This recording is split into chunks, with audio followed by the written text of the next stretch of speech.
Do you know that there are literally thousands of cases of the name of Jesus Christ bringing an alien abduction to an immediate halt? I personally have called out his name on 2 occasions and brought attacks to an immediate stop. Only I don't think we're dealing with aliens from other planets. I think we're dealing with something on a spiritual level. I think we're dealing with fallen angels and their little minion demons that have been trying to experiment and manipulate on humans since the dawn of the civilization. Because if they were really aliens from other planets, would they really halt in fear in the name of Jesus? Like I said, I think we're dealing with something else. And not only that, but I think they hide the power of Jesus' name from us. And here's evidence of that. Of all the research we had read from all the top researchers in the abduction phenomenon research, never had we read where anybody could stop an experience. Now, as Joe Jordan started to get into the research, nowhere did he ever find anywhere talking about how the name of Jesus Christ could stop an experience. Yet he ran into other researchers that would often talk about it, but they would never document it because they didn't want to get labeled as crazy. So he began to conduct his own research and did so for 10 straight years. Over the next 10 years, up till now, I have worked with over 400 abduction experience cases, all matching that first experience. That they've been able to stop the experience by calling out in the name and authority of Jesus Christ. I did not ask to do this research. I did not ask for this piece of the puzzle. You won't see this on TV. You won't see it at the conferences. You won't read about it from all the secular researchers. I've got 400 cases, 80 of them that have gone public. I bring you 8 of them right here today. This is really happening. The experience is really happening to these people. But there's a name and authority over that experience. So much for their high technology. It bows to the name and authority of Jesus Christ. You see, if you know what I know, you know the mainstream's narrative is to make you think that these types of probes and experiments and abductions are coming from little green men from quintillions of miles away from other galaxies and other planets, when in fact, it's actually happening right here from right above or within a different dimension. For we wrestle not against flesh and blood, but against principalities, against the dark powers and the dark rulers of the darkness of this world, and against the spiritual wickedness in high places. And they don't want you to know that. Because if you know that, then you know where you really are. And you know who eventually one day you'll really have to answer to. But if they can deceive you and convince you that these attacks are coming from little green men from planets from trillions of miles away in other galaxies, then it doesn't enlighten you to the fact that God is real. Because the greatest trick the devil ever played was convincing everyone that he and God don't exist. And of course, they would leave any records out of the fact that the name of Jesus can save you from an attack. Because then, again, you would know where you really lived. And for anyone else out there saying that Jesus isn't even his real name, well, I challenge you to try a different name, because I myself have used that name in the middle of a spiritual attack when I really saw no end, and it ended immediately. My sleep paralysis disappeared, and the beings that were surrounding me, gone in an instant.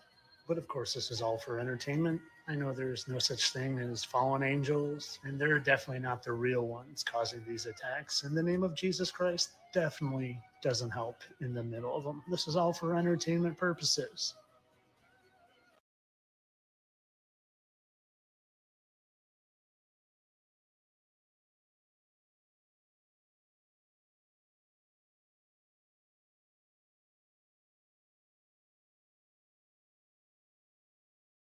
If you don't want to die from diabetes, pay attention to this simple trick you can use starting tonight to balance blood. Hey guys, Donald Trump Jr. here. Let me ask you, does inflation feel worse than what we're being told? It seems like something big is about to happen as National Guard troops have been spotted all over New York City, and we have videos like the one I'm about to show you coming out that really don't add up. Why is there a hazmat operations truck lining up with a bunch of other emergency vehicles in the middle of the street? Watch this and tell me what you think. Guys, you see this, man? They ain't playing, man. They're getting ready for martial law. They are getting ready for martial law, homies. See this? Rescue operations, logistics. Look at this. They setting up martial law all over Brooklyn, New York City right now. You see this stuff? Look, you think we kidding? This shit for real, man. It's for real. Look. Look at this. They're everywhere. Set up everywhere. All over. They're getting ready, man, because they know what's coming. Hazmat operations. You see this? This is all New York City Fire Department. Oh, yeah. See this shit happening, man. They preparing for something big. Oh, Manhattan Borough Command right here. See that? All you're seeing is military around, too. All right, see you tomorrow. Look at that, man. They preparing for something big. They got security guards everywhere, man. They got big things going on over here. Lots going on over here, man. A lot of stuff going on. Now's the time to start, preparing. Start buying water. Start buying canned goods. Start buying everything you can and start saving that stuff. Because I'm going to tell you, when it starts, man, you don't think they're going to put this on lockdown. Let me tell you something. When things go on in Colorado, if that happened in New York, remember, COVID, you're going to be all on lockdown. They're going to shut everything down again. Look, guys, the National Guard. National Guard is now all over Brooklyn, man. There ain't no cops anywhere. It's only National Guard now everywhere. There it is, and while that doesn't prove without a shadow of a doubt that martial law is about to be declared, I'm not putting it past them at all to have some sort of extreme false flag. In fact, we're already seeing signs of that. Then they can declare martial law and stop Donald Trump from becoming president. So pay very close attention to what's happening right now and what's going to happen over the course of the next few months. Make sure, whatever you do, to be following here on Rumble with notifications on. I'm Matt Wallace, and I'll see you in the next video.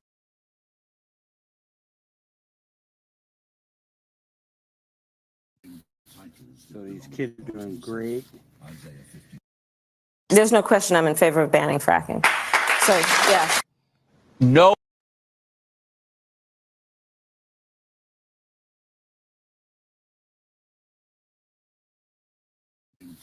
So these kids are doing great.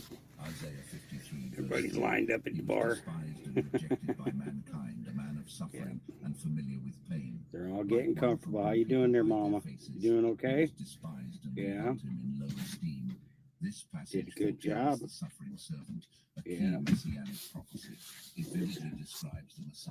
2, 3, 4. Oh, there's 2 up there. You had another one? Oh my. You snuck another one in. So you had 9. Yeah. You had 9. 1, 2, 3, 4. 1, 2, 3, 4. And there's 2 underneath her front legs. Yeah. Wow. You did 9. You did good, Mama. You did really good. Yeah. I'm proud of you. You did a good job. Yes, you did. Very good job.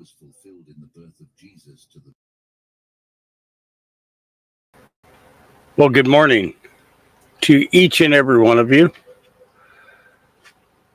No, I didn't get much sleep last night. They were loud all night long, and it wasn't just one of them. It was all of them. They would quiet down for about a half an hour, 45 minutes, and then they wake up and doing it again. So yeah, I'm running on like really, really, really low sleep right now. I need a vacation. I need a vacation. I'm looking for a dog sitter for a week. Oh yeah. Yeah. Yeah. So the pups are doing great.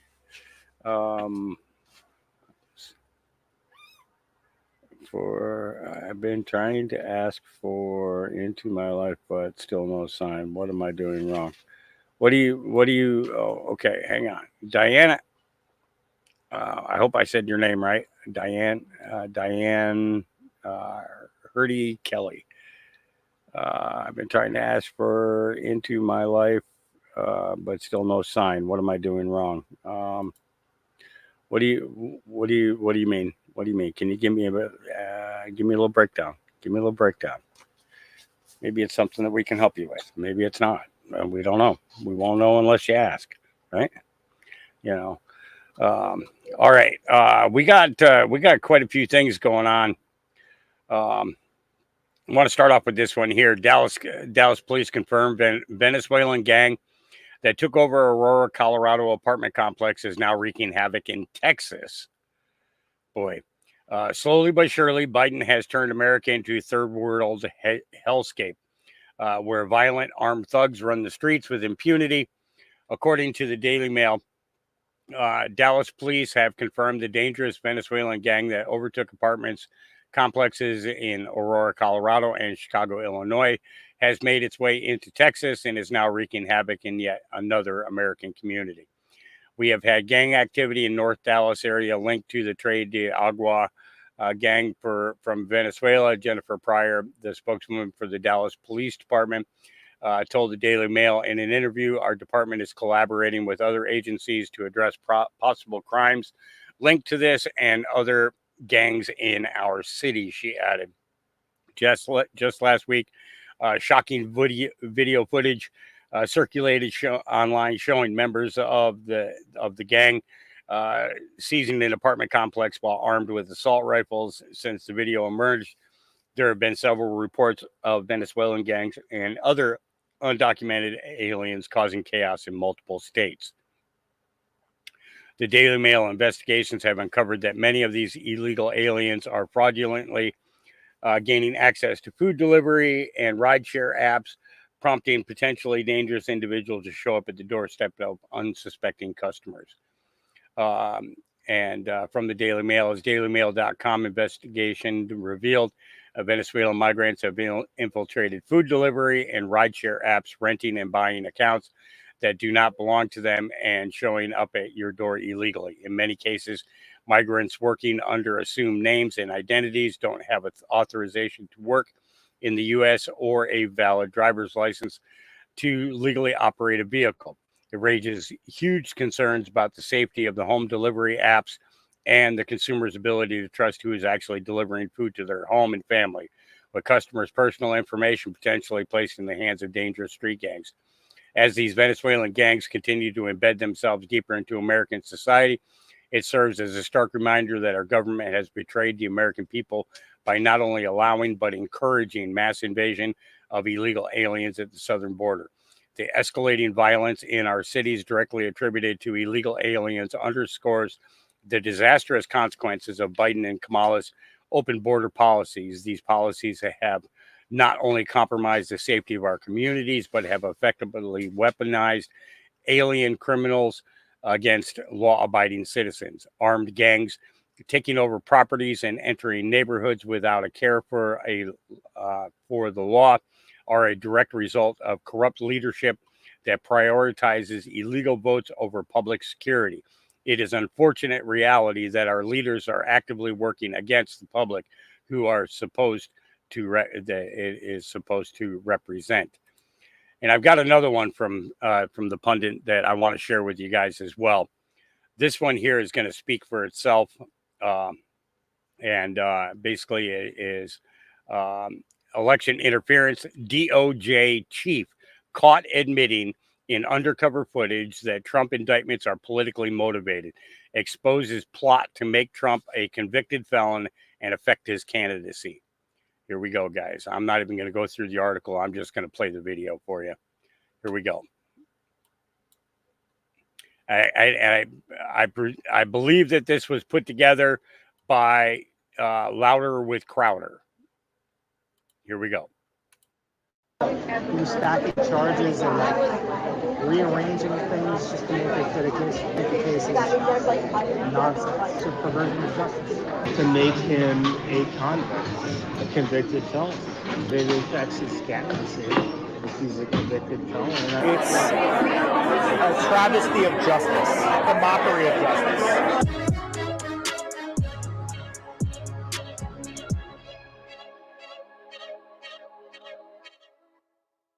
Let me be clear about something on the outset. The person you'll be watching today is not the bad guy here. Unwitting whistleblower? Yeah. Nicholas Biasi is the Chief of Public Affairs for the Department of Justice's Southern District of New York. Something you may be familiar with, and the most prominent federal trial court in America.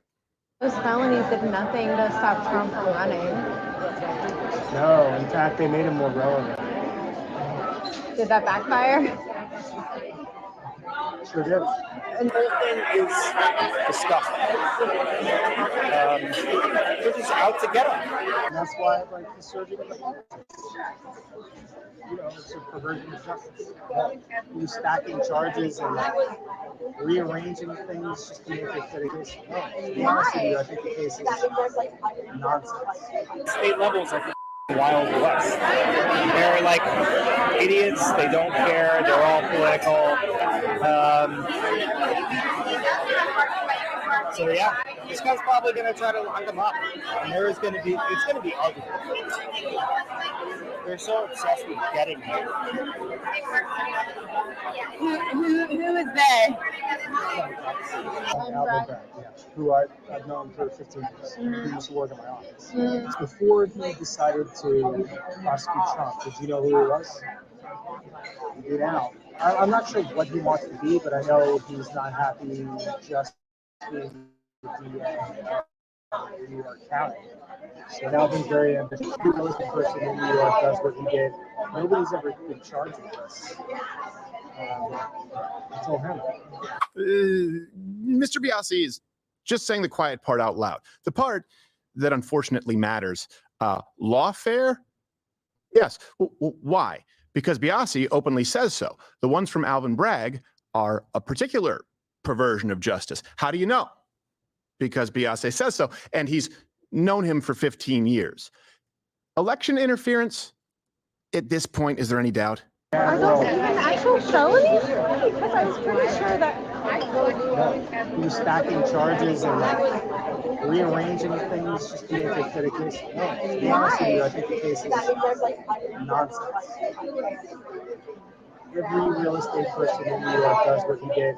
Nobody's ever been charged with this until him. And that's why I like the surging of the politics.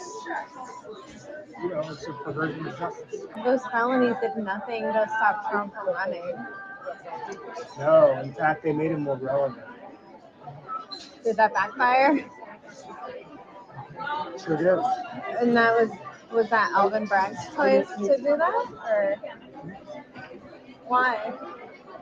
Because Alvin's very ambitious. What do you mean? He wants to be, something. I don't know what. Mayor. I'm not sure what he wants to be, but I know he's not happy just being the DA in New York County. So this is like before he decided to prosecute Trump. Did you know who he was? You do now. What was the point of even doing it then? To make him a convict. Make him what? A convicted felon. What if he can still run for presidency and? Yeah, but it affects his candidacy if he's a convicted felon. I was trying to count the laws because I was like, I wonder how many are against him. I think it's called lawfare. Yes. That's what I've gathered from that. That is what they call it. So how does this even happen? How can it happen? How can the local and state level courts try President Trump with more ease and less red tape than the federal courts? That doesn't seem right to the uninitiated, but you are the uninitiated. Good thing Biasi isn't. I mean, at the federal level where I work, there is a 90-day rule where you can't make any decisions on cases that are going to affect an election. That rule does not apply at the state level because the state level is like Wild West. They're like idiots. They don't care. They're all political.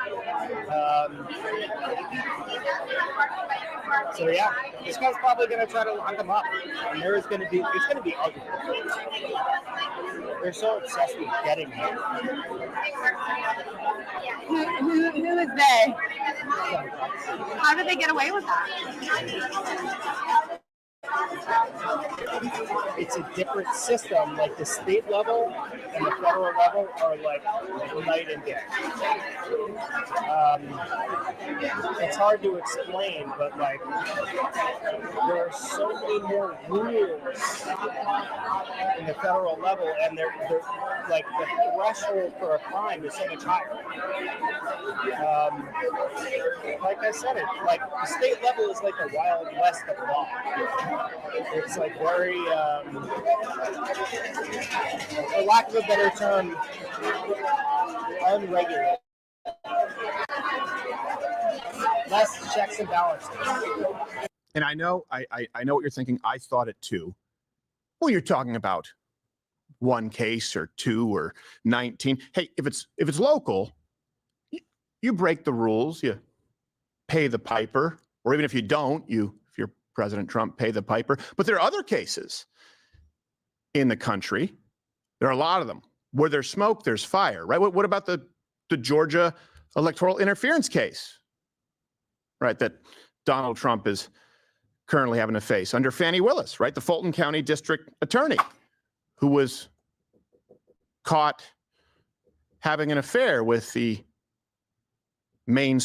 special prosecutor Nathan Wade. So is that the strategy against Trump? Just hit him with all the legal battles all across, like the 100%. The Fani Willis, Georgia stuff. What do you think about that case?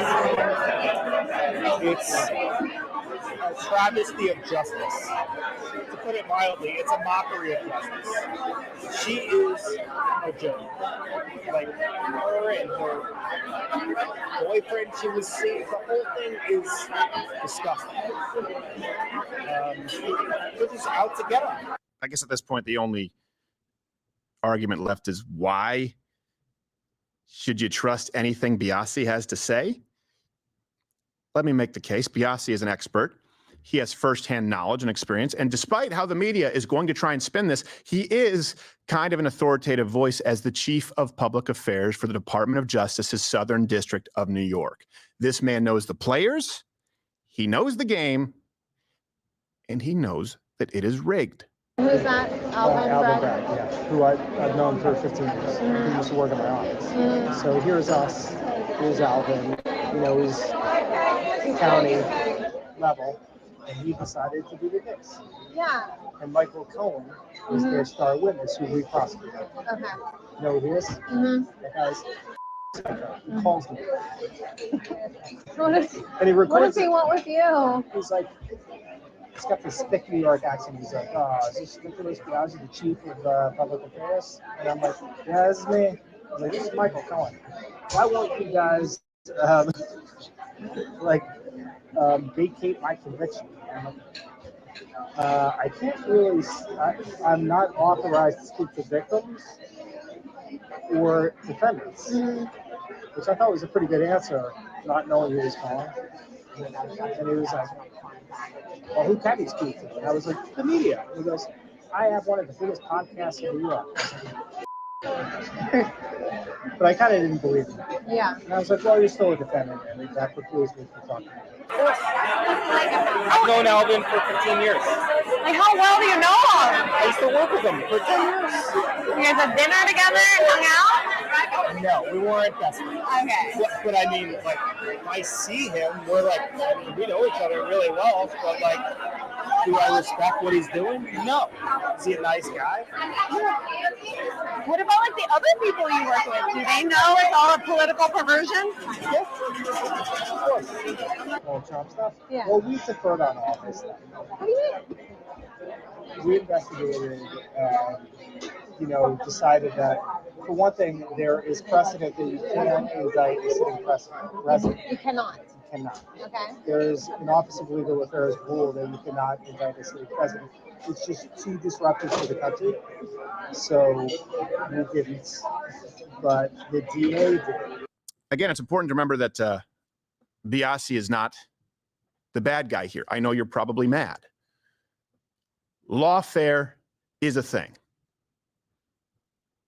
And it's not only happened to Donald Trump, it's happened to many of you watching or listening right now. Some of you don't even know it yet. You don't live in a free country simply because you have laws. You only live in a free country if the laws are applied equally. Otherwise, the law is not a tool to protect a free people. It's used as a weapon to bludgeon the people who perhaps think wrongly. What is the media going to say here? And it's a good thing that this is part of an ongoing series every single week between now and election night, November 2024. This is Mug Club Undercover, The Stealing of a Nation. There's more to come, but I still expect them to play the same cards. This person's not authoritative. He is. He's speaking out of turn. He's not. He has no firsthand knowledge. He does. This is selectively edited. If you join and go to louderwithcrowder.com/mugclub, you can see it unedited. There's no smoking gun there. It's just boring. You want to watch them order drinks? Some of them are awful drinks. That's the most offensive part in all of this, but it's not my job to comment on that. We've been working behind the scenes tirelessly and have been shocked at what we have found.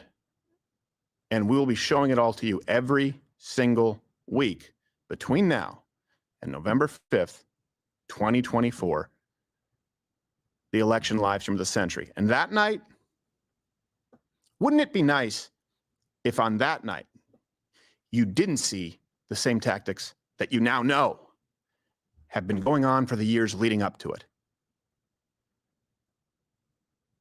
I fully expect the media to attack the messenger. And if that does happen, well, join Mug Club. This is all the culmination of months of tireless work here from the Mug Club Undercover Unit. All right, and I'm going to stop that right there. It's I'm not going to go through everybody's advertisements, but that gives you a very big, way to look at things. Okay. I saw that I had a response to my question before. Hello, do you take calls? If you do, are all topics welcome?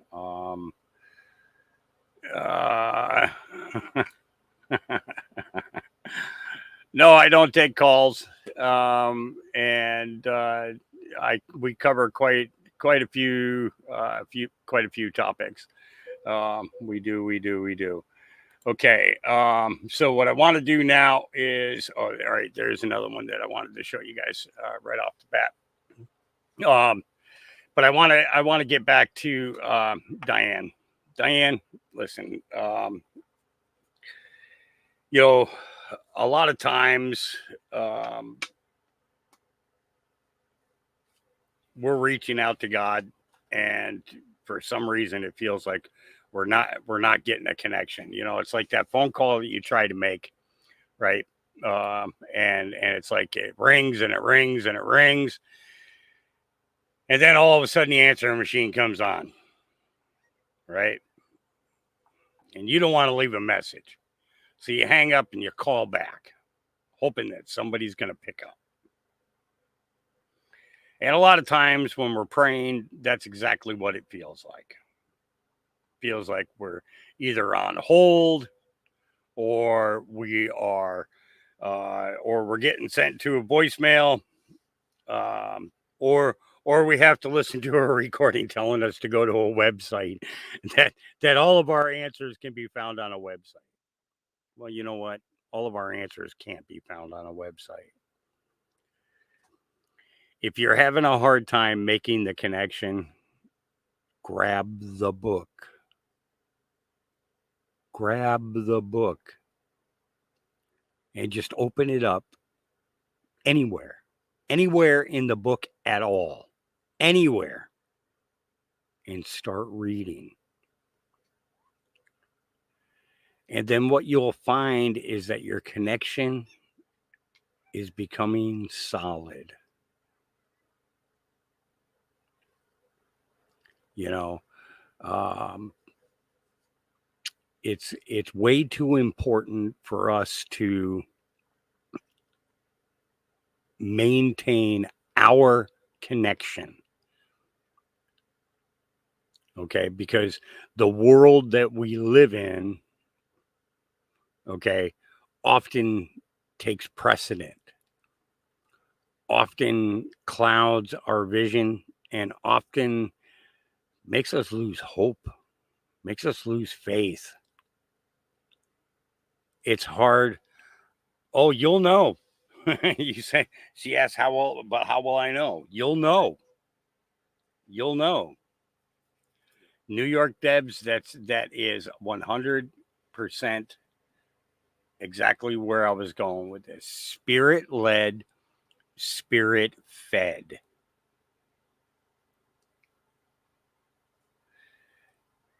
Sometimes the footprints prayer, that's a good one. Yep. Kristen. It's so easy for us to get sucked into the world and lose our connection to anything at all. And it really is. I have a 1533 Geneva Bible. That's what I prefer. It's the spelling in it is different than what you see like in the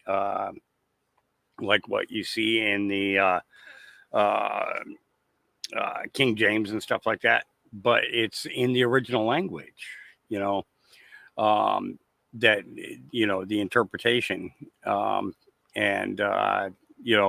that's part of where the problem is through interpretation, translation.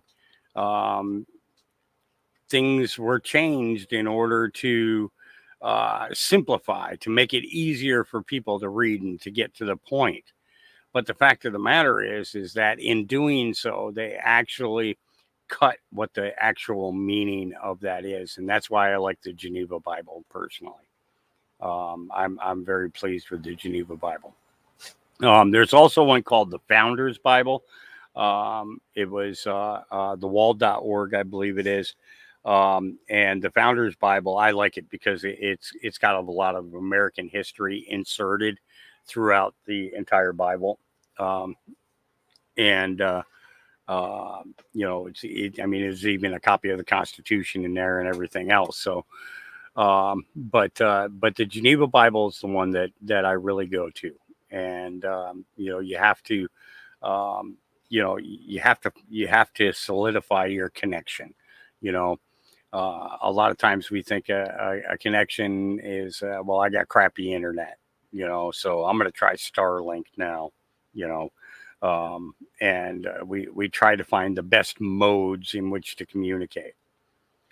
And the thing is oftentimes when we pray, we hold back.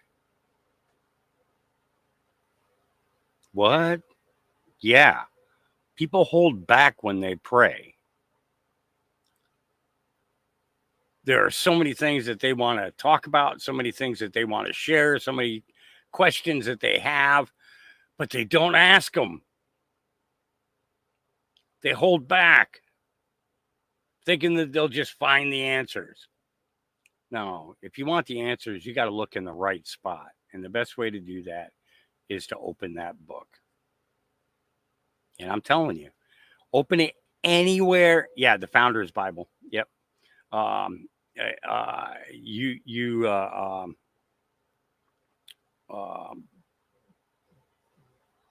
Distraction. I just got distracted there. Sorry. Just open it anywhere. I'm telling you. Start reading, and I'm telling you, within the first couple of pages, you're going to start finding answers, and you're going to be like, what? And you're going to be amazed that there are ways to repair your connection. Doubt, fear, provides a scarcity of strength. Your strength diminishes because of everything going on around you. And you just need to connect. You just really, really need to connect.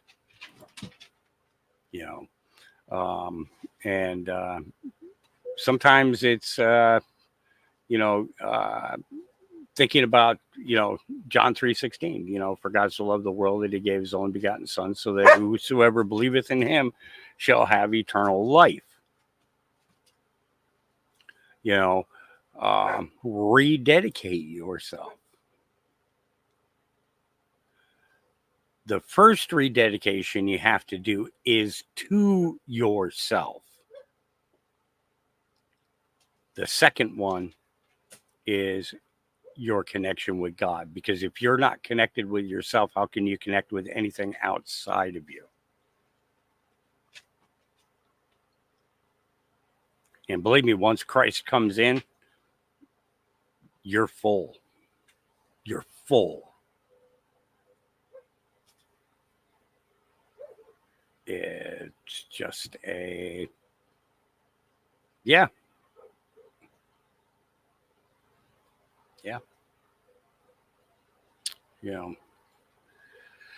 Okay. Subterra. Is it real? Let's find out. What's the book about? There's a massive city beneath America stretching coast to coast, hidden miles underground. It's called Subterra. This high-tech civilization built by a secret coalition of the world's wealthiest elites. The entrances are hidden in plain sight beneath major cities all over the map, disguised as closed-off abandoned subway tunnels. Subterra has allegedly existed since the late 1800s, but they've been rapidly expanding since the mid-20th century, preparing for some kind of an event. Like I've seen blueprints, man, smuggled out by an engineer who disappeared soon after.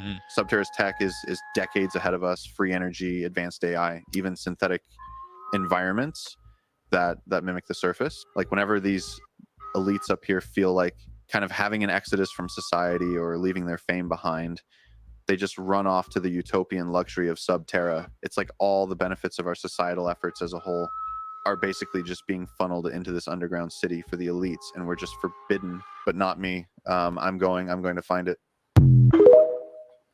Yeah, he's gonna find it. He's gonna find it, he said. Yep. All right. I want to make sure that I get everything that I had in my feed included today. So I had to refresh that, and it didn't look like that refreshed. Oh, it did. It refreshed with everything that I added. Okay. Yeah, I got a bunch of stuff today. I'm going to try and go for as long as I can. I am tired. I am very, very tired, but I will try to cover as much as I can today. Probably going to be 2.5 to maybe a 3 hour. It probably won't be much longer than that because, like I said, I am exhausted. I tried to get a nap yesterday after she got done, and that didn't work. Tried to sleep last night, and that didn't work. We just, but we deal with everything that we have to in order to. Let's see. Okay, so we already covered that one.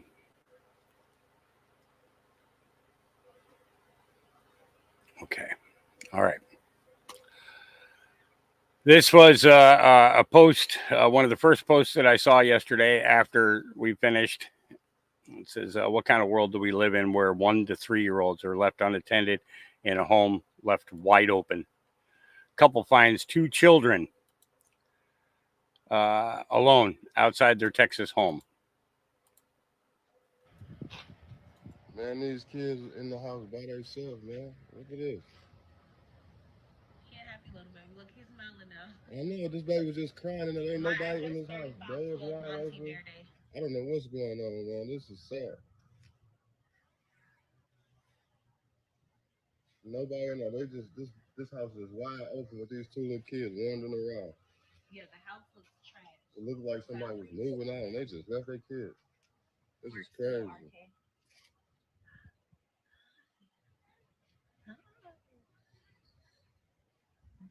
He just came. I just reached for it. He just came. 615-6300. Anybody know who these children are? Thank you. You know where their parents are? Well, we called them the police, so if you know who these children are, y'all need to get here ASAP. He's so tired. Come here.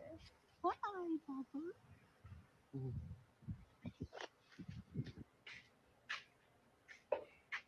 He's like, hey, anybody know this house?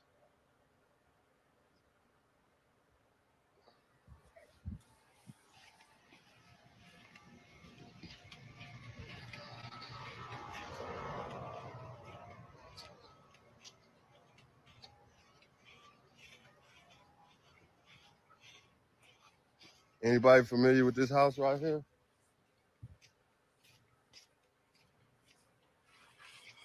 Anybody familiar with this house? This is the house the little kids are at.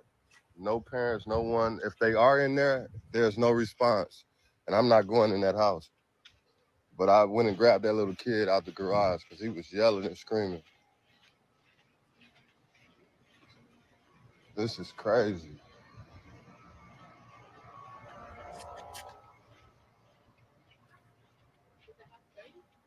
It's looked like they was moving out. There's stuff all over the place.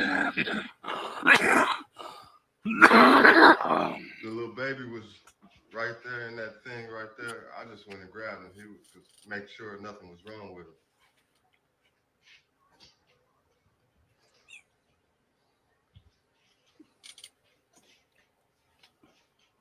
No, he lives like 2 doors down, 2 or 3 doors. He was laying in there yelling, and I can hear him all the way from my house, like across the alley, about 2 or 3 houses down, screaming, just screaming. So I picked him up. Well, whatever you do, don't call the state because kids seem to go missing. But what I do want to do is I want to check and see if there is, in fact, a part 2 to this. Is there a part 2 to this? Nope, doesn't look like there's part 2 to this. So I'm curious to see. Oh, actually, I clicked the wrong one. So let's click on hers and see if there's a part 2. Part 2. Here we go.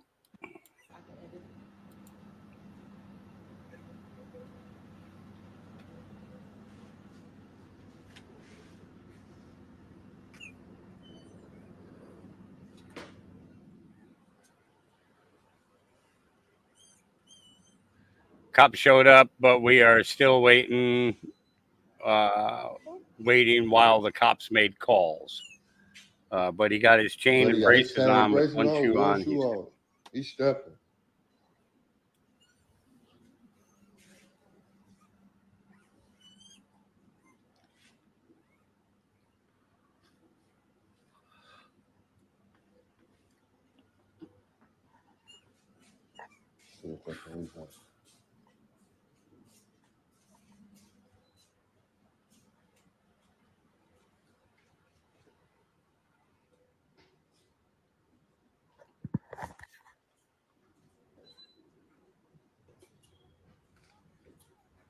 The house clear? Yeah.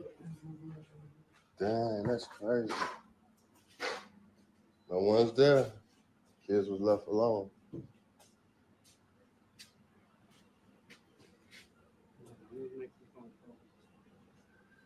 So this is in Denton area.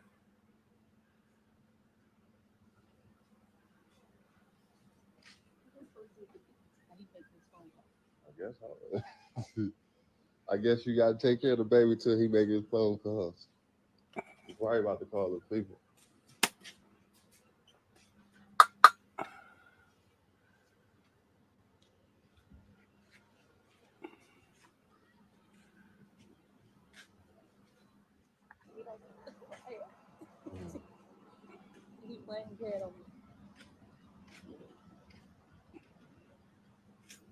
This is what I. Where'd you stop? You know where you stopped, man?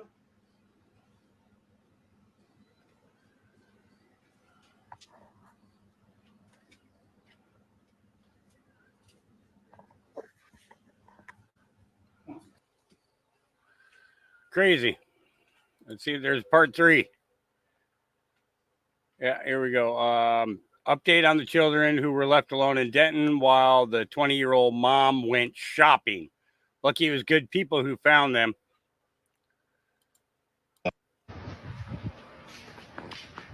The little baby was right there in that thing right there. I just went and grabbed him. He was just make sure nothing was wrong with him.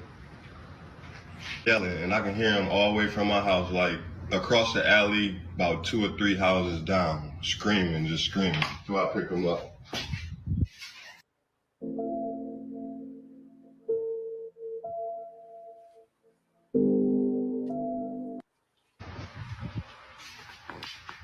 The little baby was right there in that thing right there. I just went and grabbed him. He was just make sure nothing was wrong with him. Yelling, and I can hear him all the way from my house, like across the alley, about 2 or 3 houses down, screaming, just screaming. So I pick him up.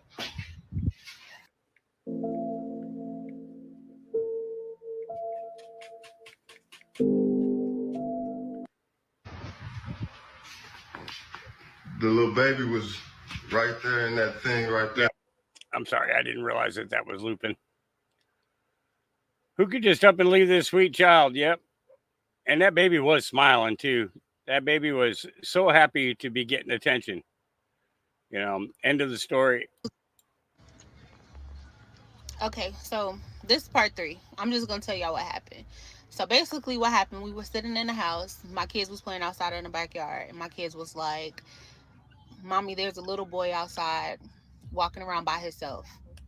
So we get up, we go outside. Sure enough, there's a little boy walking outside. He's like maybe 1 year old, walking outside, one shoe on, one shoe off. So the little boy leads us back to his house. We get back to the house. The garage door is wide open. The back door is wide open. And we just hear like a baby crying, screaming. So we walk up to the door. Sure enough, the little baby is sitting in the car seat just crying. So we knocking on the door. We're yelling in the house like, hey, anybody home? Anybody home? Nobody's home. But the little boy is still crying. So we walk around to the front of the house and we knock on the door, ring the doorbell. Still no answer, still no response, no nothing. But the door is unlocked. So then we basically just get the little baby out of the house so he can stop crying, pick him up, happy little baby, cute little baby. We call the police. Police show up maybe like 20 minutes later. The police asked us like, what happened? What's going on? What do we know? We basically told them the same thing. The little boy was walking around in the streets. The other little baby was in the house crying, sitting in the car seat. The house looked like they either moved in a hurry and left the little kids, or the house was just trash, basically. So then the police went inside the house, went upstairs, looked upstairs, nobody at home. Because I'm thinking like, well, maybe the mama just got unconscious or something happened. Nobody's in the house, no adults, no parents, no nothing. So the house was completely empty and these little kids was left in the house by themselves. And then the police just kind of walked away from us, got back in his car and was like, okay, I need to make some phone calls. So the whole time I'm still holding the little baby. My man's still playing like with the 1 year old with his basketball, whatever, just to keep him quiet. And then another police pull up. He's asking what's going on. And he kind of pretty much did the same thing we did, went to all the other neighbors' house and asked them like, hey, do you know who live here? Do you know what happened? Have you seen anybody? Nothing, because they live like down the alley from my house. So they don't live like right next door to me. They like live down the alley. So the little boy walked and turned a little bit. So then finally we're still sitting there with the police. We're still trying to figure out what to do. I'm guessing the police called CPS and we was waiting for them to show up, but they didn't show up. Then maybe like an hour with us finding the kids, a lady pulls up in a truck. So the lady sits in the truck for a minute first. So she's sitting in the truck for like maybe 5 minutes before she even get out the truck. Then she gets out the truck and she walks over to the house. So she calm, like she not worried about nothing. She walks over, she looks at me, she looks at the kids. I'm still holding this baby and I don't know this neighbor. So I'm still holding this baby. The lady just walked straight past me, went to the police and was like, oh, what happened? Why are you guys at my house?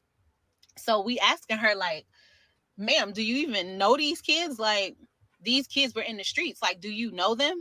And she's like, yeah, I know these two. And we're like, okay, well, ma'am, they were in the streets.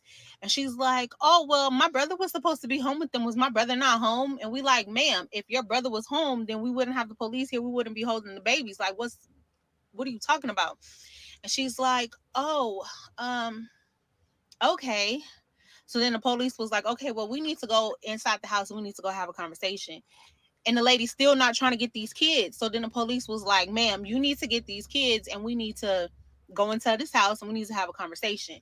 So the police get all of our information, take our statement or whatever and what we know. And then he takes the lady in the house. They kept her over there maybe like 30 minutes or so. And then after that, we kind of don't know what happened. So I don't know if CPS came. I don't know if we don't know. We just know the lady showed up. The police made her take the kids. They went in the house, had a conversation with her, and we went back to our house. And we kept checking to see if they were still there. She was still there. The police was still there, but I don't know what happened after that. But the kids are okay. He was such a happy baby. The other little boy, he at first wouldn't let us pick him up and stuff. So that was good. So at least he knew you're a stranger. I'm not gonna just be with you and let you pick me up. But it sucks that had to happen. But the people are still there. I don't know what's going on, but they still there. But for some of y'all to say, oh, y'all just posting these babies for views, y'all weird, because at the end of the day, we posted it to see if anybody knew who these kids was, to try to find out their parents, because this is a baby for real. So, and they not my next door neighbor. The way my house is, they was down the alley. But far as I know, the kids are okay. That's the only update we got right now. All right. So, yep. But Mama was arrested. The mother's child arrived and told the police she left to go to the store. She said her brother was coming over to watch the children, but she had left. She was arrested and charged with 2 counts of abandoning the child with the intent to return. The report says the children were released to their grandparents. And it's a shame, because, children, kids, little kids, can't always take care of themselves. It's just, yeah. All right. Here's a clip from Jason Aldean talking with Tucker Carlson about the shooting in Las Vegas that we did a deep dive on, and Dave did a deep dive on, and I believe Todd and Cindy were in on that one too. So here we go. Nerving sometimes. Do you think the government was totally straightforward about what happened and why?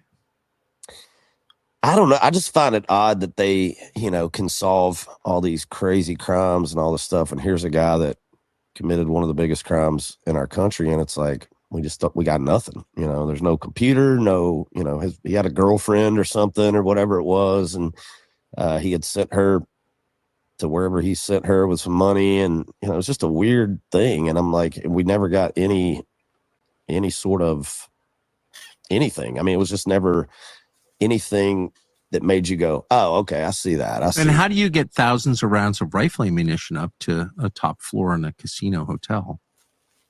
Bunch of suitcases, apparently. I don't know. I mean, I remember that they had video of him coming in with, big suitcases full of guns. Well, obviously full of guns now, but making multiple trips up the elevator and through the lobby with these big suitcases and getting up to his room. And so, I don't know. I know what everybody else knows, which is, I just think it's weird what we got from the news. Yeah, NBC News. Yeah, and they have nothing. Yeah. You visited victims in the hospital? I did. So we played, we did Saturday Night Live. That was on Saturday, obviously. And then as soon as that was over, left and flew back to Vegas, which was, I think, a week to the day of the. Give me a second. I'll be right with you.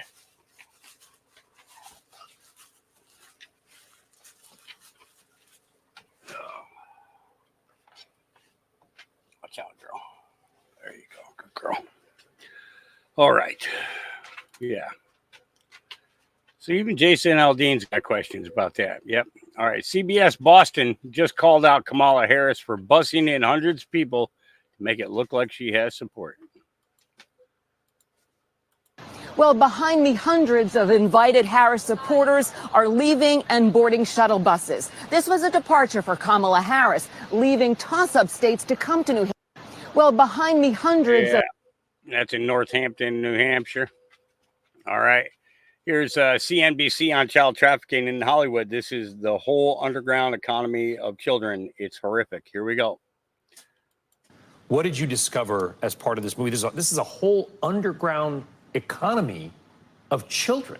It's horrific. It really is. And that some of it has to do with the policies at the border. And our film isn't political at all. But what really has happened is that a lot of kids came to the border in suburbans from very poor countries like Guatemala. And the families paid $3,000 to $5,000 per kid. And they thought that these children could have a better life here in the United States. And if you go back and watch your own news stuff, there were tents with hundreds of children, and they were all dropped off there. And we welcome them into the United States. But we need to take care of them and make sure they're protected, and they're not. Yeah, the problem is that the foster system does weekly and monthly checks on the children to make sure they're okay. And what happened here... In a normal foster system. In a foster system, what happened here is we welcome these children in here, and that sponsor families... some of the rules were changed. They don't need to be a parent or an uncle or anything. It could be anybody. And some of the traffickers suggested the sponsor. And the New York Times article says there's homes in Florida and Texas with 15 to 20 kids all sleeping on the floor, not in school, and 15 passenger vans are picking up kids, 15 at a time, and they're cleaning pig slaughterhouses and doing the whole night shift. And we're allowing this all to happen under our noses here in the greatest country of the world, the United States. Yeah. Yeah. All right. Trump is way ahead.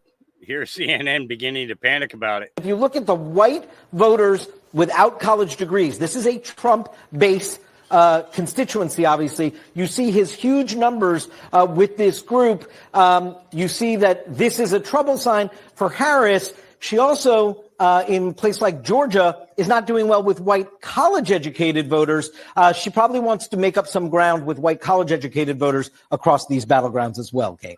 An important gut check for both campaigns and on multiple levels in multiple states is what's coming out here. It's great to see you, David. Thank you. If you look at the white... Yeah. Yeah. Just like, yeah. What a shame if it would be if this video of Liz Cheney exposing Kamala went viral. Whatever would you do? Do not retweet it.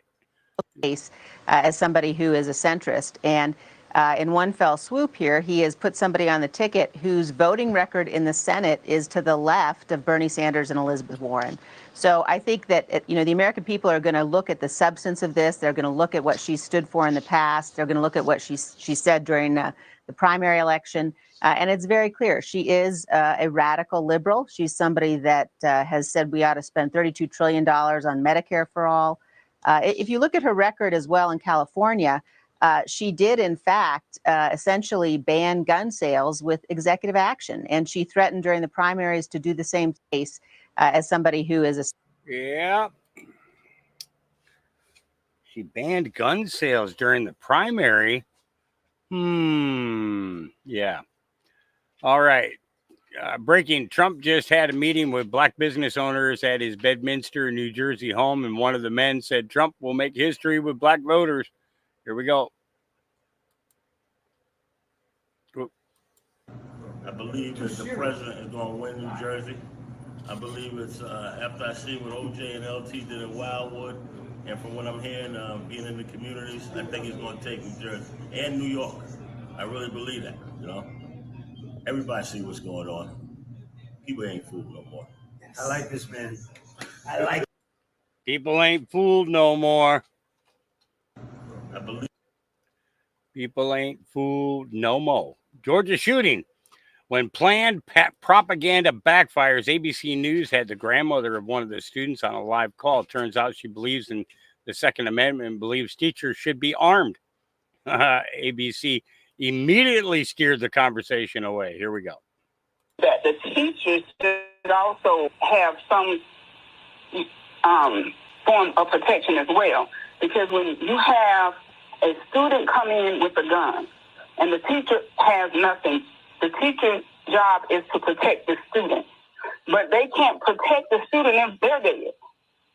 And I just believe in the Second Amendment because you have, you know, we don't know what happened in the minds of the students that was shooting.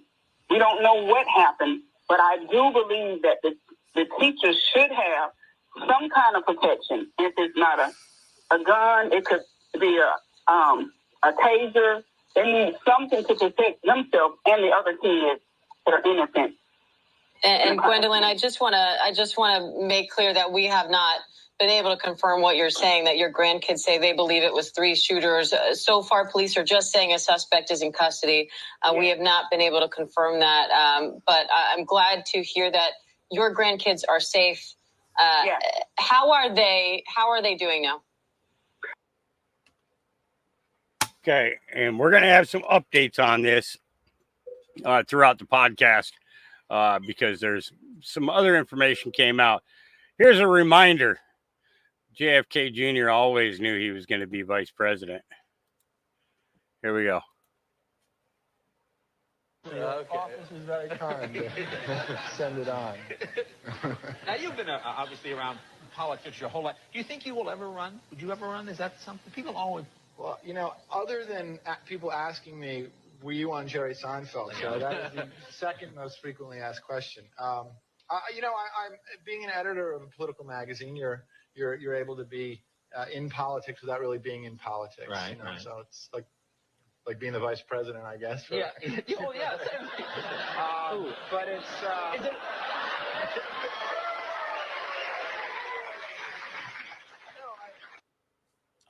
Okay. So moving on. Let's keep going. And I'll have more on more clips on that particular topic of the school shooting in just a few minutes. But shipwreck, here we go.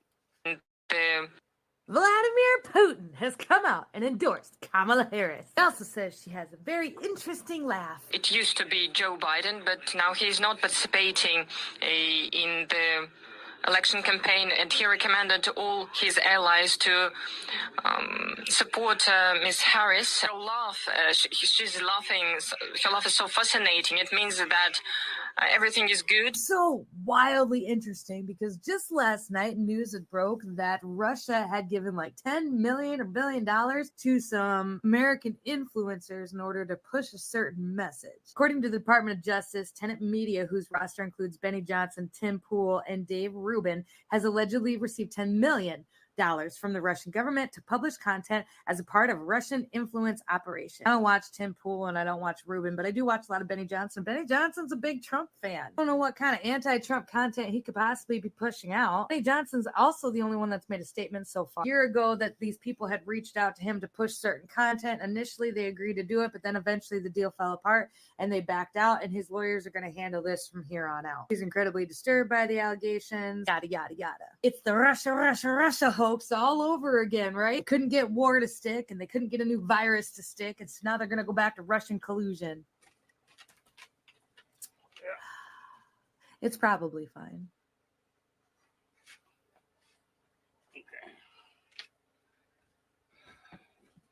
Sorry, I'm trying to get a blanket underneath the puppies and shift things around as I'm doing this. So bear with me. All right, conservative Ant.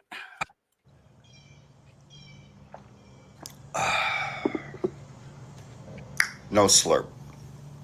No slurp today.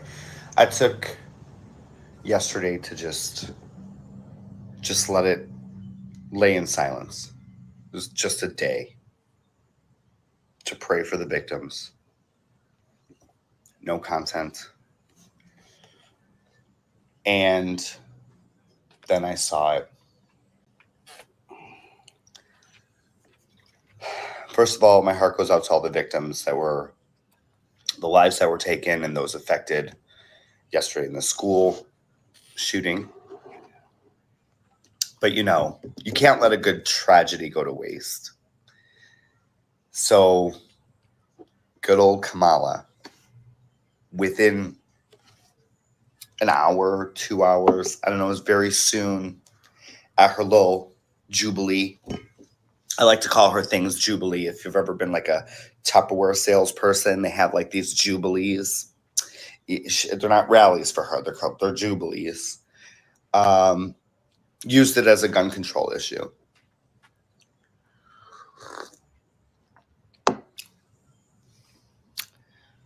Kamala, you're a scumbag, dirtbag motherfucker. Okay? That's all I have to say. Oh, tell us how you really feel. All right. CNN exposes Kamala as a fraud, which triggered Democrats cancel CNN. Investigate. Tonight, K-File investigates. In a new report, you'll see first out front. The K-File team scoured Kamala Harris's tweets and statements going all the way back to 2017. And what they found was more than 50 instances of Harris slamming Trump's border wall. But now, new Harris campaign ads actually showcase that very wall. As a border state prosecutor, she took on drug cartels and jailed gang members for smuggling weapons and drugs across the border. And on top of critical tweets, Harris also wrote in her 2019 book, quote, "There was a bigger reason to oppose the border wall. A useless wall on the southern border would be nothing more than a symbol, a monument standing in opposition to not just everything I value, but to the fundamental values upon which this country was built. How could I vote to build what would be little more than a monument designed to send the cold, hard message, keep out?" Well, K-File's Andrew Kaczynski joins me now. So, Andrew, I mean, you all have gone through, scoured an incredible amount of material. Tell me more about what you found. Yeah, that's right. We found more than 50 of those tweets criticizing the border wall before she used that in her ad. And I want people to take a look at just a few of what she said here. She called it wasteful, useless, a waste of taxpayer money, a vanity wall project, a wasteful border wall, a stupid wall, a medieval vanity project, and an unnecessary wall. And those are really just, there were more of this, was like 10 or like 50. But there was really a lot of this was the common refrain during the campaign. You read that quote where she said it was against everything that not only she stood for, everything America stood for, and she brought this up a lot. Take a listen to just one instance of that in 2019. It's the president's vanity project. His multi-billion-dollar vanity project called a wall is nothing more than a distraction from the fact that he actually hasn't focused on working people in America. He contrived a national crisis around his big distraction. All right, so you go through all of that, you've got all the tweets, and yet all of a sudden in the ads, there's pictures of the wall, and then there's a wall. Like, what is that specific wall that's in her campaign ads now? And you found something very interesting about this specific portion of the wall. And I think what's also really remarkable about this is, like, I mean, you heard her talking about it there, Trump's wall in his campaign during his presidency. There was really no greater symbol of Trump's presidency than the wall, and the way that Democrats were attacking him over the wall and his restrictive immigration policies. So we looked in that ad, and if you look at it, that exact area of wall is in Sasabe, Arizona, and that is a portion of wall that was actually built by Donald Trump. It was built in an area where there was not previous wall. It was actually pretty controversial when they were building it at the time. So just to see that, and then there are other. She's using his wall that he built to say, "Look at what I did." Basically, and the other images of the wall, we weren't able to pinpoint, but there's telltale signs that was a Trump wall, because there's an anti-climbing plate on top that became popularized during the Trump years. It's really incredible reporting and important. All right, Andrew Kaczynski and K-File, thank you very much. All right.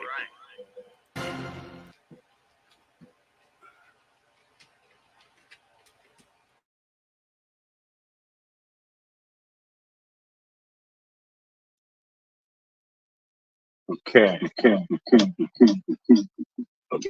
that speaker off, or else this isn't going to go well. Oh, I got to make it full. I'll make it full screen. All right. They're kind of stretched out everywhere here. Yeah. Oh, let's see. Look at that beautiful face. Look at that beautiful face. Yeah. There you go. Hi, guys. Yeah. Hi. Hi. Oh. You're a big one. You're a big boy, huh? Yeah. Yeah. You're a big boy. Yeah. Guys are doing good. Yeah. Really? You're making all that noise? Yeah. Really? Really? Yeah? Well, how about that? Yeah. Oh, you looking for Mama? There's Mama over there. Yeah, go get you some breakfast. Yeah, get you some breakfast.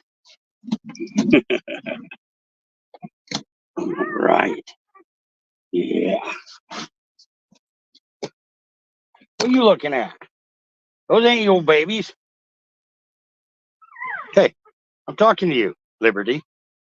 What? Don't worry, Scout. You're not in trouble. You didn't do that. Okay? We know who the culprit is. There's the evidence right there. Yeah, you're safe. You're not in trouble. And what are you doing? You're a good girl. Yeah. You want to say hi? You got anything you want to say to anybody? No? What do you want? I miss Jazz. Yeah. Yeah. And how about you? What? What? And Baron? It wasn't you either. Yeah. It was not the daddy. Aquaway. Yeah. I'm really good. Yeah. Yeah. Oh, hi, Raphael. How are you, buddy? Yeah. Yeah. I got it. Oh, yeah. Everybody's going to make noise now, aren't you? Samson, where you been, buddy? You were all the way at the other end of the farm when I was looking for you before. Mm-hmm. Yes, you was. How you doing, Samson? All right. That's enough of them.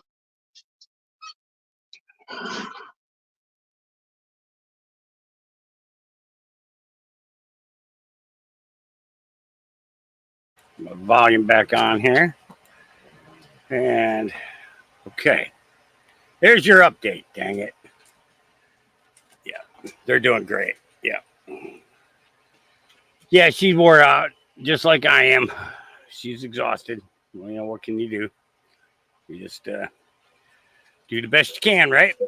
Do the best you can. All right, let's get moving along here. Okay, so this is one of the most amazing Q drops that I've ever seen, and we were able to experience it real time. All credit goes to Brainstorm Joe, or Stormy Joe, True Stormy Joe, Real ABS 1776 for the incredible decodes in here. What really happened today in Georgia? Well, let's take a listen. We got our first clue that the person of interest had been an interviewee of the FBI in 2023, and then we know what Q has talked about with some of the patterns of the MK Ultra, the therapists, the different handlers, right? All that we know that's a recurring theme, and we got it in real time tonight. This is incredible. Check this out. Let's watch this clip. Listen to Sean Hannity, and to remind people that don't know, Sean Hannity is mentioned specifically a number of times in the Q drops. And it's alluded to that he's one of the people that is somewhat in the know as far as the information dissemination and the narrative deployment campaign. So you got Trump and Hannity on the same stage. It's not a shock that we heard something, but this one is pretty amazing. Let's take a listen. Mr. President, for the Commonwealth, you have no choice, if I may, but to allow it. 16 minutes and 30 seconds are up. Thank you for being with us. Thank you very much. That's weird, right? Yeah. Right? Let's try again. 16, but to allow it. 16 minutes and 30 seconds are up. Thank you for being with us. Thank you very much. It stands up in the middle of it, makes it a big point, says 16 minutes and 30 seconds, right? What the hell is going on here, right? This is tonight, the day of the school shooting. I'm going to take you over to Rambo and Friends, his Telegram channel. Guys, please, he's all over my Telegram channel as well. Please give him a follow. Let's take a look at drop 1630. Law enforcement should interview the therapist. Each shooter has one coincidentally. Targets, relocation within 30 days of shooting, new name. FBI doesn't know this. Spooks are hard to find. Dream to reality. 1630. Are you absolutely that's sharp. There's a whole nother class of Anons who focus on the numerical stuff, which is not my specialty, but I should get into it more because this is the kind of stuff you catch. It's good. That's the whole nother element of Q. I deal with the verbal stuff. When you add the numbers to it, it's really explosive. Yeah, and that's what's so cool about this stuff, because everyone has their own channel. Everyone sees different things at different times, and that's what's so cool about this. And I think Rambo is one of the best dudes at analyzing things like this in the comms, especially amongst Trump. He does amazing work. But check this out. So if you actually look at this, this is drop 1630. Right. That's what he just said. And within that is a repost of drop 1629, right? Okay. So remember 1630 and 1629. So Hannity just said 1630. I mean, it would be crazy if he also said 1629, right? Beliefs on the economy, in her own words, according to Kamala, her values have not changed. We don't know where she stands because she's only done an interview for 16 minutes and 29 seconds. Oh my! What did you just say? Wow! Wait, he what? An interview for 16 minutes and 29 seconds. So let me get this straight. Hannity says 1630 and 1629. He's referring to the same post twice. There's no doubt about it. And the second where piece did of you it. hear that? Go ahead. The second piece of it was, why are the Freemasons, this is also on the same drop, why are the Freemasons on the scene of most shooting locations, openly giving interviews or in background shots? Symbolism will be their downfall. So this entire stringer of 1629 and 1630 is, for the people that don't know, is speaking specifically about mass shootings and school shootings. And it's pointing out the patterns of therapists being connected to the CIA, each one have it, everything we just said. So let's put this together. This is all 1630. It put 1629 within it. So you're telling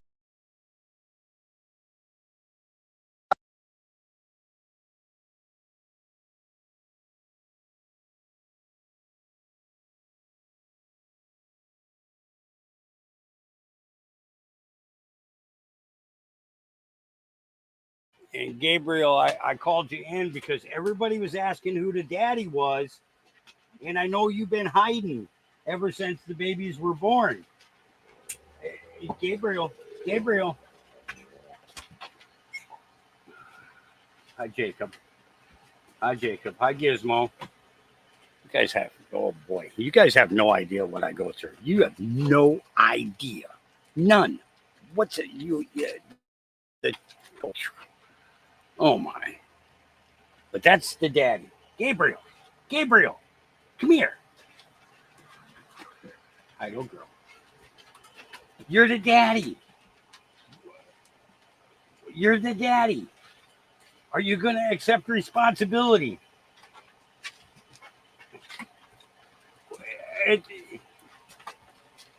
That's not accepting responsibility. That's not being responsible at all. I'm telling you what I have to go through in order. Oh, my Lord. Yeah. You guys have no idea. No idea. All right. Okay. Let me get rid of this app here that I have to use for my camera. And let's get back to this. And hopefully it caught up. I'm hoping. Telling me that on the same night that a mass shoot, and you guys go back to the beginning proof we did for anybody that's new, there was an eye of the storm. Did a great decode on yesterday's Q Delta that basically said, watch out for false flags. So you have watch out for false flags, comms coming from Eric Trump and Ivanka, and Laura, hitting an exact Delta Be Vigilant. Right. Then you have the next day, you have a mass shooting. Then it comes out that the shooter had ties to the FBI. And on the same night it happened, you have Sean Hannity, who is mentioned in the Q drops, in saying 16 minutes and 30 seconds and 16 minutes and 29 seconds, which relates directly to 2 Q drops that talk about mass shootings at schools. Yeah, that's all a coincidence. Yeah. No, this is you know what this means. Remember what we talk about all the time now. We've got to frame the deep state in the present in order to link them to the crimes of the past. I think this is but another variation of the fake assassination on Trump. And perhaps in due time, we're going to find, because you say the kid was linked to the FBI 2023, FBI is white hats by now. Okay. So how do you expose school shootings? How do you expose election fraud? How do you expose assassinations? How do you expose the brutality of Israel, et cetera, et cetera, et cetera, et cetera? You frame them for it because they're all gone. You can't expose them anymore, right? They're all gone, arrested, executed, whatever. That's what the RFK Commission is going to be about too. So that's, with this data you've given me, okay, now we're beyond that 48-hour rule.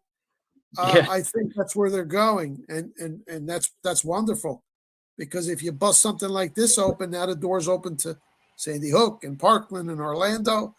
That's the only thing I can think of. Yeah, we know the shooting's not real. We know it's not real now. We know it's white hat. They just did something in Georgia. Why? What other reason can there be? Stay tuned. Fire up the popcorn on this one. Wow. Unbelievable stuff. And again, all the credit. We got to get Rambo. We got to get Rambo a Pulitzer Prize on that one. Yeah, that's an absolute banger right there. And again, thank you, Joe, for sharing that with everybody. We appreciate it. Now, do I believe that it was a white hat operation, or, well, I'm not going to say yay or nay to it, because, looking at the situation, it could be a black hat in order to attempt to leverage the Second Amendment, and also but it could be to bring notice to. So I'm not sure. were lives really lost? I don't know. I don't know. None of us are there. None of us there, you know. Slow Country, I saw that. He says, I had to postpone my live today so that I could take my wife to the ER. I hope she's all right, brother. So it's just a piece. I thought it was put together very well. Okay. Meet Harrison Hanks, crisis actor. Because when your psyops start getting sloppy, every LARP counts. Globalist agenda's failing because you're using subpar crisis actors? Well, then look no further. Hi, I'm Harrison Hanks, the ultimate crisis actor. You a medical doctor? In 18 years as a medical examiner, I've never seen anything like it. Yeah. Yes, over the top. 33 children died. You need a grieving husband? Did a right-winger set off a bomb? Oh yeah, we just made about it. That had a massive explosion. And I'm your man. Tired of melodramatic acting? There's light away from the darkness. I'm just trying to figure out if he's okay. I lost my 20-year-old, but I had 20 years with my son. It's just tragedy. Horror. Tragedy. Or maybe you need me to tone down my good acting to match your sorry lot of wannabes. In that case, I can go from this. My name is Bobby Farmer. My family's one of the families that lost a child. To this. My name is Bobby Farmer, and my family's one of the families that lost a child. Going for the guns takes subtlety, like this. I don't know how many more need to die before the president does something. Not this. Please, could we do something with the assault weapons? And every one of those hands is a reason why those weapons should not be out in the general public. Because in this kind of a situation, what has changed? Have we learned nothing? Tired of green screen mishaps and disappearing noses? Me too. Is there anything else you want to say? I'm green screen ready, bonded, and insured. I can morph into 1,000 different faces. I offer reasonable rates, and I have no conscience. Just pick your card to play on the world stage. From Homeless. Yeah.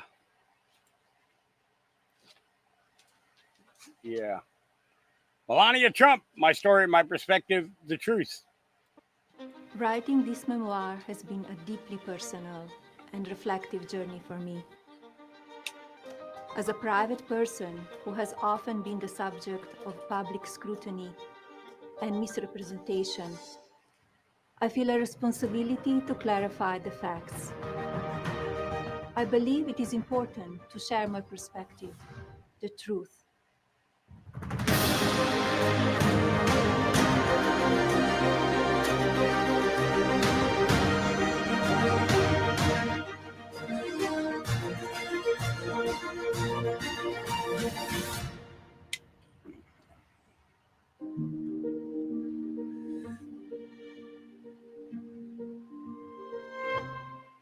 Yep. Writing this memoir. So her memoir is out there now, melaniatrump.com. And you can get a copy for yourself if you want to read about the First Lady. One of the most fascinating First Ladies that we have ever had. Slow Country. We'll see what's on the schedule for tomorrow morning. If I'm available, I'll jump on with you. Absolutely. All right. Moving on. I look forward to serving America if the opportunity arises. No pay, no title, no recognition is needed. Hell yeah, brother, said the redheaded libertarian. Trump to adopt Elon Musk's proposal for government efficiency commission. And there's actually, I thought this was pretty cool.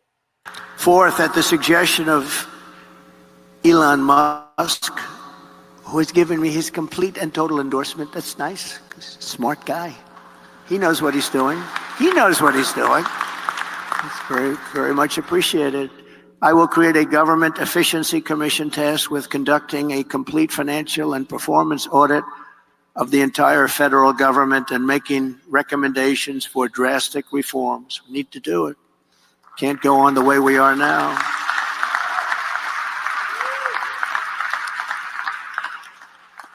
And Elon, because he's not very busy, has agreed to head that task force. Be interesting. If he has the time, it'll be a good one to do it, but he's agreed to do it.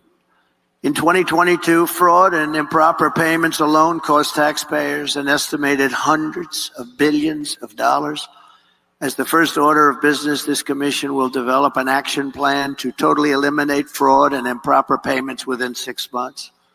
This will save trillions of dollars, trillions. It's massive. For the same service that you have right now, trillions of dollars is wasted and gone and nobody knows where it went. Further taming inflation and bringing prices way down. Yep. Yeah. All right, we already saw that. Here we go. Savannah Hernandez, on-scene reporter for Frontlines. Denver, to highlight how trade Agua has been spread to several apartment complexes. I went to the Ivy Crossing complex here 2 weeks ago. 4 members of TDA were arrested. Here we go.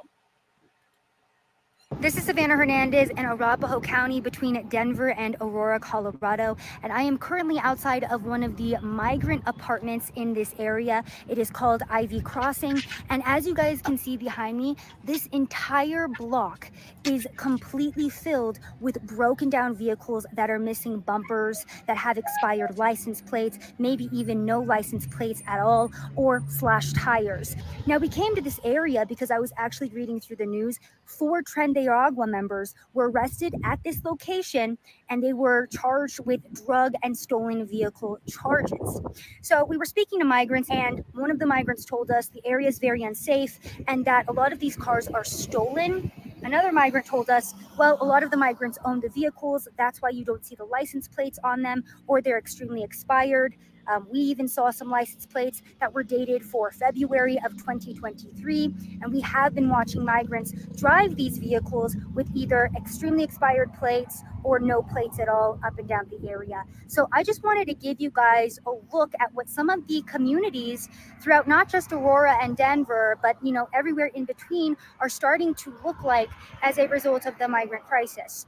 All of these cars completely line the block, and they go all the way around. I was really shocked when we started driving down here, and then we go and we read news stories as well. And Tren de Aragua, which of course is why all of the media are here in Colorado right now, was arrested at this very same apartment complex.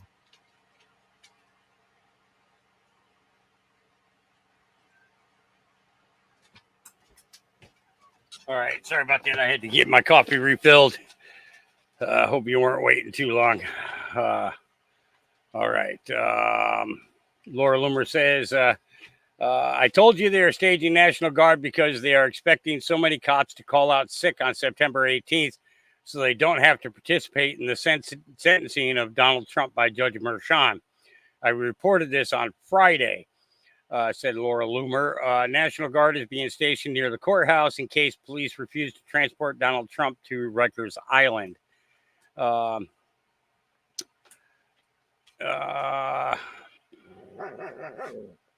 see. Yeah, that's enough on that one. I don't know. I got questions about Laura Loomer myself because of the fact that her connection with Roger Stone. And I'll show you what I mean by that in a few minutes here. All right. Jesse Waters. Yeah, but I'm just going to let Jesse tell you. Here we go. It's been about 2 months since Trump was almost assassinated on the Secret Service's watch, and the Biden-Harris administration is just shrugging it off. A new report from Susan Crabtree is showing us exactly where the Secret Service's priorities are. The Secret Service is looking for agents to attend an all-expense-paid trip to an LGBTQ out and equal workplace summit at Disney World next month. So in October, at the peak of the presidential campaign, with Trump zigzagging across the battlegrounds, rally to rally, putting himself at risk, the Secret Service is flying dozens of agents to Disney World for an LGBTQ summit. This is the same agency that complained they didn't have enough money and resources to protect Trump. But now they're splurging on DEI trips. Meet and greets with Mickey Mouse are more important than protecting Trump's life. We reached out to the Secret Service, never heard back. So while the agents enjoy the Magic Kingdom, the House task force investigating the Butler shooter is pushing for more answers. Remember how the feds cremated Crooks just days after Butler? The task force wants Thomas Crooks's autopsy reports, as well as all the transcribed interviews from all the local agencies who were on the ground that day. The FBI's already done the interviews, but they're stonewalling. Why? What are they hiding? Last night, a whistleblower revealed many of the agents at the Butler event weren't even Secret Service agents. They were just last-minute fill-ins plucked from Homeland Security. These guys were trained to do sex crime investigations, not presidential protection. The only training they got, you ready? A 2-hour Zoom that wouldn't stop glitching. After our show, the Secret Service put out a little silly boilerplate statement. Ready? The U.S. Secret Service respects the role of oversight. To date, we have provided over 1,500 pages of responsive documentation to Congress and have made employees available for transcribed interviews. These efforts will continue as our desire to learn from this failure and ensure that it never happens again is unwavering. That's not a denial. Secret Service leadership cares more about hiding the truth than about protecting President Trump. Assassination Task Force member, Congressman Pat Fallon, is here. Congressman, what are you learning about this DEI summit at Disney World the Secret Service is hosting? Jesse, do you believe that? I mean, they have $3.1 billion budget, 8,000 employees at the Secret Service, and that's what they're concerned about when a former president and the leading candidate to be the next president was almost killed. How about looking granularly at what the mistakes that were made, and there were many, and at an historic level. It was an epic failure. Looking at what happened on July 13th and also changing your culture. And if they don't do it, the task force will do it for them. Do you think there's going to be resistance getting the autopsy of Crooks? Because it's fishy that they cremated this sucker right away. And then it doesn't seem to be how things would usually run in an operation. Wouldn't you want to preserve the body for science, for posterity, for the investigation?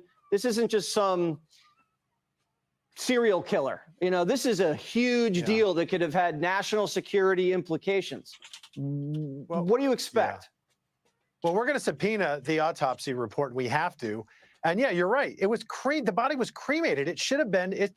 This is a part of a national. This is an investigation of national importance, and it should have been preserved at least until we said, okay, you know, we're done with our investigation. But they didn't do that. I mean, they didn't do a lot of things. Considering the threat, Jesse, to President Trump from Iran, they should have had a full counter-surveillance team. They should have had a counter-assault team. They should have mitigated the high ground. They should have leveraged technology with drones, used anti-drone technology. You know, they had 2 command posts, not 1, but 2. That is absolutely absurd. That is, you know, stupidity 101 to do that. And, you know, we're finding more and more out every day.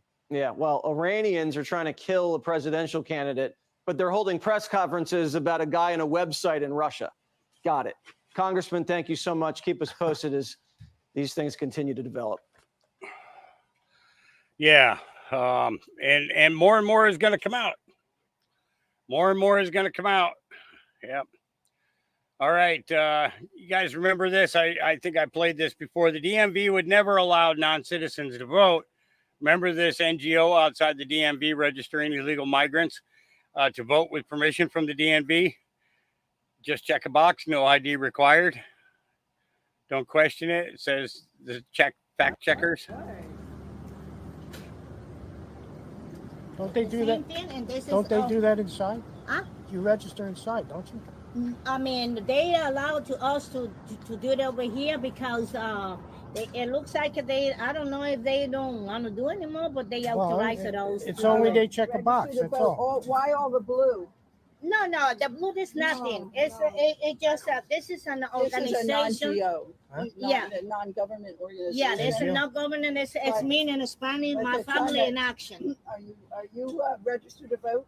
Yes, ma'am. And update information, like when the people changes the updated affiliation party or others. We know party affiliation. We're not allowed to talk about politicians. Citizens? No, ma'am. Citizens? Yes, I am. Yes, I wonder am. who funds this here. You can Google it. 19142. This is our code organization. No, I cannot give you that because we have to. But you can search it. But I want to tell you that most of the people that are coming, this was always packed. They're not even U.S. citizens. Yeah. So what do you have to sign up to vote? A driver's license? No. You have to be a U.S. citizen. It's a felony. But how do you prove it though? Oh, you have to trust in the people. If they lie, no. Listen to me. If they lie, I know it's a felony. Exactly. I know if it's they lie, you know what? They're not arresting anybody in this country, hon. Yes, they do. No, If they do the felony, and you're never gonna become a U.S. citizen if you do that felony. Never. We know that. Oh. Never, Yeah, but I never, mean, ever. what do I need to prove that I'm? Yeah. You don't need no proof.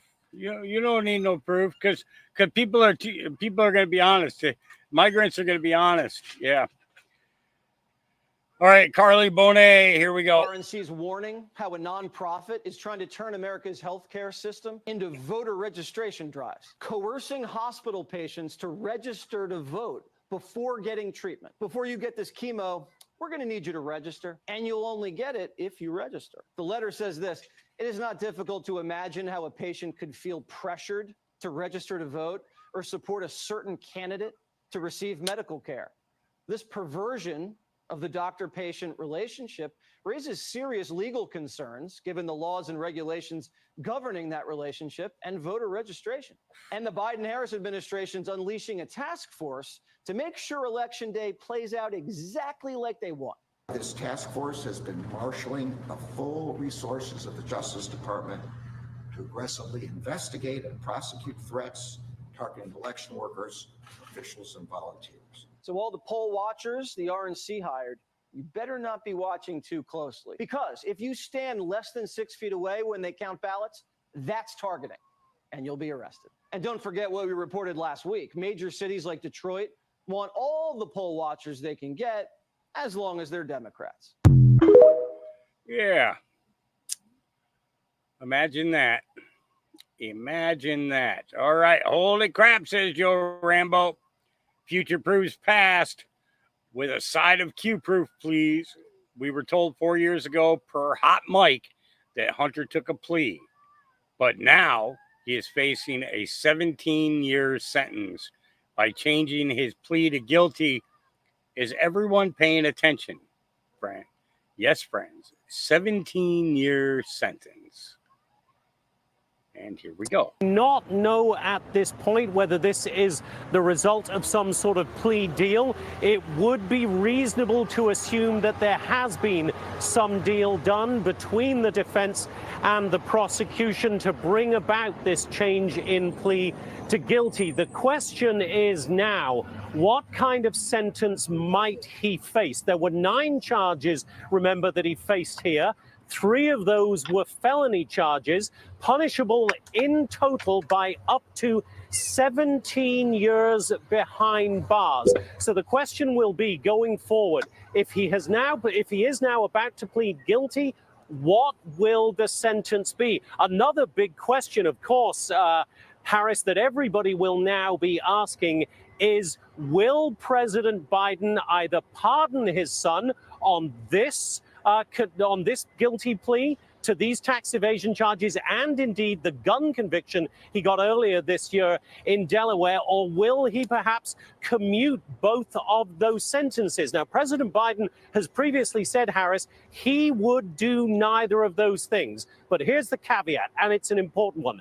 President Biden said that, no pardon, no commutation, before he decided not to run again for the presidency. Right. So breaking news, we have a guilty plea in this tax evasion case. We now wait to see what the terms of the deal, if indeed there is a deal, exactly those terms are, Harris. Yeah, and Jonathan, as I've been saying this hour, all bets are off when you're not at the top of the ticket and you don't owe anybody anything. And I believe it was Kerry Urban who pointed out it'll just be a line on his Wikipedia page, maybe. if he commutes his sentence or pardons him altogether. So what does he have to lose as a father? Sure. So he may very well go back on that campaign promise because he's not campaigning for himself any longer. Maximum sentence, 17 years for what he faces today. Yep. What this does do, Jonathan, is speed up the timeline, because now you're going to get a sentence faster. You're not trying to fight the case. And that does leave some room then, I would imagine, for some leverage in the case and plea, and some kind. Yeah. Leave some room there in the case for what? For some more stuff. Yeah. Yeah. Because you know that this guy is gonna pardon him. But the problem is if he's not a legitimate president, then will the pardon hold? It's a good question, isn't it? Will the pardon hold? Yeah. Yeah, I wasn't kidding. The temperature just went when I put the blanket in for the pups. It was 71, and I figured that it was a little bit chilly, so I wanted to make sure that blanket was in there for them. And over like a 40-minute period, I turned on the generator to make a pot of coffee, and to crank on the generator now, or crank on the air conditioner now, because now it's all the dogs are sitting here panting like crazy. Yep, but that's how they sweat. This girl makes a really good, solid point in just 17 seconds. Y'all, the truth is as simple as this. If Trump was going to do all the horrible things that they say he's going to do, he would have done them already. And if Harris was going to do all the amazing things that they say she's going to do, she would have done them already. Don't even need any more than that. You really don't. Look on her face. I mean, look at that. She's like, do you get my point? Yeah, I think so. Rightful President Trump has become a TikTok star with over 10.8 million followers, crushing Kamala. While Trump has 10.8 million followers, Kamala has only 5 million. Gen Z stands with Trump. We know the fake news won't report this. Let's listen to Donald. Now a big star on TikTok. A big star on TikTok. I'm now a big star on TikTok. Yeah. Tara Bull says a shelter-in-place order has been issued for Aurora, Colorado residents. But I thought this was all in their imaginations. Yeah. And what do we have here? What do we have here? Well, let's take a closer look.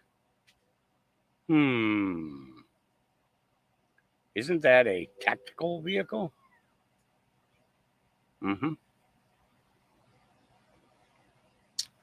Yeah. Shelter in place. Yep. Maybe it might have to do with the fact that, so many people have talked about this Aurora situation that they decided that they need to, okay, Heckle says this was for a 2-block radius, not the entire city. And it was issued for a short period of time while the SWAT team searched for a suspect. Let's take a look here real quick. See if there's a SWAT unit arrest wanted suspect in Northwest Aurora after shelter-in-place order. Police issued an order for residents in the vicinity west of the Fitzsimmons Hospital campus to shelter in place for over an hour as SWAT officers attempted to arrest an unidentified wanted felon. The man was arrested without further incident.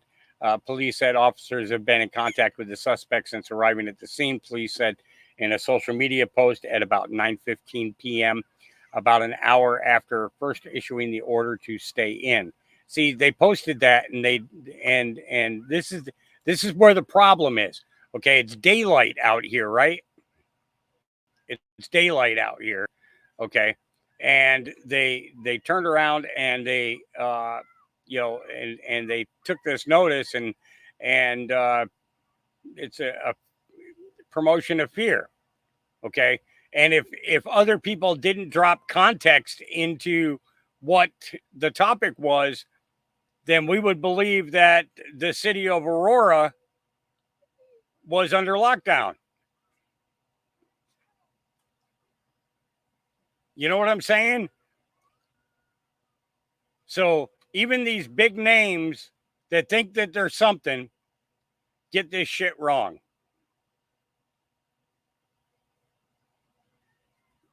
Pay attention to what you're posting, for Pete's sake. All right? Here's a laugh from Donald Trump. The Democrats, ooh, there was a mosquito. I don't want mosquitoes around me. I don't like mosquitoes. I don't like those mosquitoes. I never did. Okay, speaking of mosquitoes, hello, Hillary. How are you doing?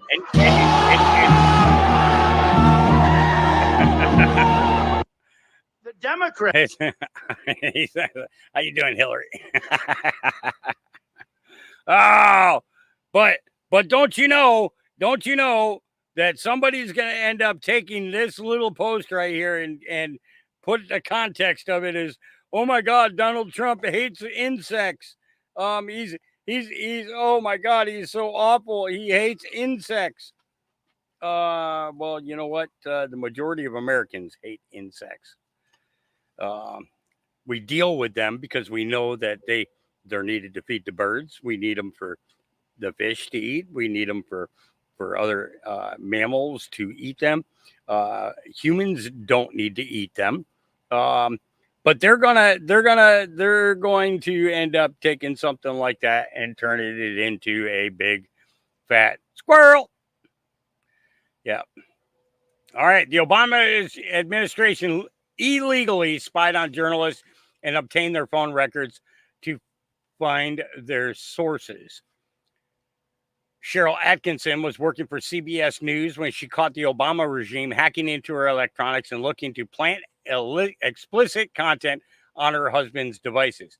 We talked about this before. So for our audience at home right now who's not very familiar with what you had to deal with, can you just kind of walk our audience through what happened to you when you were trying to break stories that show that Eric Holder wasn't being honest with Congress, and that's just kind of putting it nicely, and you were exposing the government for literally giving guns to people who shouldn't have had them in the first place? Yeah, that was the Fast and Furious operation, but the Obama administration apparently also was very upset at my investigative and award-winning reporting, likewise on Benghazi, on green energy scandals, and so on. But I was tipped off by two people inside the intelligence agencies who I didn't know very well, and I don't think they knew each other, at some point that I was probably being monitored because of my work. And I didn't know what that meant. We'd never heard of this. It didn't occur to me that I was being watched by my computers. I said, what do you mean being monitored? And they said, your computer's surveilled. And both said things like, the American public would be shocked at the extent to which the Obama administration is using these tools against citizens and journalists. So I had noticed all kinds of electronic interruptions and strange happenings. I never attributed that to the government until this started to come up. And then I had a source step in and offer to get a forensics exam, and neither of us thought anything would be found in my CBS computer, but lo and behold, there was the forensic evidence. We continued on with CBS forensic experts who confirmed this. I hired my own for the lawsuit, who found even more evidence and found the government IP addresses that were used to spy on me. There was a keystroke program monitoring my keystrokes. They were in my Fast and Furious documents. They've been in there for months. There was all kinds of bad stuff going on, and they were in the whole CBS system, by the way. The lack of outrage, though, among my colleagues, when CBS announced this internally, I thought, oh, everybody's going to freak out that their sources may have been looked at. Nobody said a word about it. It was just the weirdest feeling, almost like you're the pariah because it happened to you, even though I had no choice in that matter. So I did file a suit. This has gone on for over 10 years. The average person can't really win. I've come to find out it doesn't matter. You have the forensic proof. If the government fights it and you spend hundreds of thousands of dollars of your private money trying to hold them accountable, but if they fight it, it'll go on forever. And most recently, the court literally said one of the ex-agents implicated, who is a Secret Service agent who served time in prison for other corruption, but was part of this operation. The judge said, we're going to dismiss charges against, or the case against him because he said he didn't do it. I'm thinking, how can this be? But we did win a victory, a clerk's default against one ex-agent who was giving some evidence. And sadly, as soon as we won this clerk's default against him, he disappeared. He's supposedly dead now. So he can't tell us who the higher ups were. He can't confirm this information at trial, which is what we've really been hoping for. But at least it's a small victory that we're on the record with the government spying on me and having this court victory where we will have a damages trial, I hope, pretty soon. Yeah, and I think it's really important because that is very interesting, the fact that this person is deceased now. Did the government have to provide you guys with any evidence that this individual was deceased, or are they just able to say that in court and get away with it? They didn't even say it in court. We learned it by happenstance. He's just been a non-appearance for the whole lawsuit after a certain point. And then someone showed me an obituary, and we can't find out how he died. He wasn't old. We really can't find much information. Now, I will tell you, I think there's every possibility that he's in a witness protection program so that he can't squeal on the higher ups. And the reason I think that, I had provided evidence to the court to confirm that his allegations that he had actually admitted to along the way were likely true, because these court documents I found confirmed he had a relationship with this team, he said, who did the spying out of the U.S. Attorney's Office in Baltimore under Rod Rosenstein. I found a court document that said, it was signed by Rod Rosenstein, that this man had helped serve as an agent in a case and needed to be in a witness protection type thing and in a separate incident that he was involved in. So there definitely was a relationship and proof of what he was saying and what he says he did and what he implicated others in. And then he disappears. And now we're just sort of stuck with what looks like a victory on paper, but it means we can't go for the higher ups, which was the whole point of the lawsuit. Yeah, and that's really alarming that suddenly happened. And again, it's not really a surprise, though. I mean, we've seen our federal government do this often, where they're, when you're closing this often, where they're, when you're closing people who are going to help get you disappear. And that's what we're seeing here. Now, I also want to ask you, Cheryl, because although they allegedly hacked into your devices, did they try to go after your family members? Because that's usually a big issue here, where loved ones, close ones, I hear from whistleblowers all the time that they actually target their spouses and those who are close to them. Well, I think you're right to say allegedly, but I will point out from a journalistic standpoint, in my opinion, we don't have to say they allegedly hacked, because the announcement of the hacking was made by CBS News, all the forensics experts, and the evidence of the IP addresses by the government and the fact that they couldn't have gotten in my computer any other way, that's irrefutable. So the government hacked into my computer. We just are being left to try to, without the ability to prove it, prove who gave the orders. The court wants you, before it goes to trial, to say, here's the guy who did it. And I have, through sources, some inkling, but that's not evidence. And so these cases can't go higher up after the people that may have given the orders, because I, as an ordinary citizen, can't get the proof in advance of discovery, which they won't let me have discovery unless I have the proof. It's this sort of vicious loop. But what was your question when I went off onto the tangent about the alleged? No, it's okay. So usually when I talk to whistleblowers, they'll tell me all the time that when they come forward, usually their loved ones are targeted by the government. Well, has anyone close to you been targeted from the forensics throughout all of this? My husband's devices and my daughter's devices, she was in high school at the time, were compromised because the same thing had happened to those devices. And I only knew from this one guy who I said disappeared. He, before he disappeared, said that they had been told to plant, they were in the process of planting pornography on my husband's computer, knowing we had a daughter at home, which never actually happened. But the thought that they were planning that, and there have been court cases where the FBI has allegedly done this improperly to people. And how do you ever get over that? I mean, the thing that chilled me about it is my husband's former law enforcement. Maybe most people wouldn't believe that, but there'd always be a little cloud of suspicion among some who go, oh, really? Like maybe. So that's very damaging thing that they can do to you. And that's the only thing, the only allegation that I had no proof of, but from this ex-agent that said they were intending to do. Yeah. So I'm going to go ahead and stop that there because it appears that they don't want this played because of the fact that well, you can see their mouths no longer match up to the audio like it was at the start.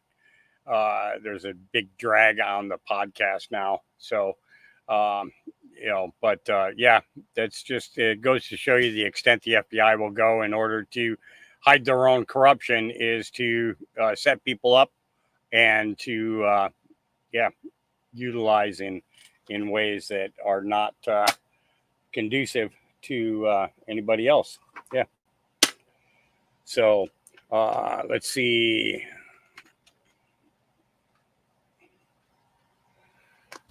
Okay, holy shit. Tucker Carlson has a completely sold out crowd in Arizona. Fox made a mistake. This is huge. And look at that crowd. It's the entire arena was completely sold out. So, yeah. Here we go. They've been hiding this from you. During the 1900s, bells around the world were all collected and destroyed. Governments claimed it was due to the metal shortage during the world wars. However, it is believed that there is a much more sinister motive. Bells are powerful tools. They are not just signals that another hour has passed. These bells clear negative energy, raise vibrations, and connect us with higher realms. Fully aware of this, they were destroyed to suppress human awakening and maintain control over our collective consciousness.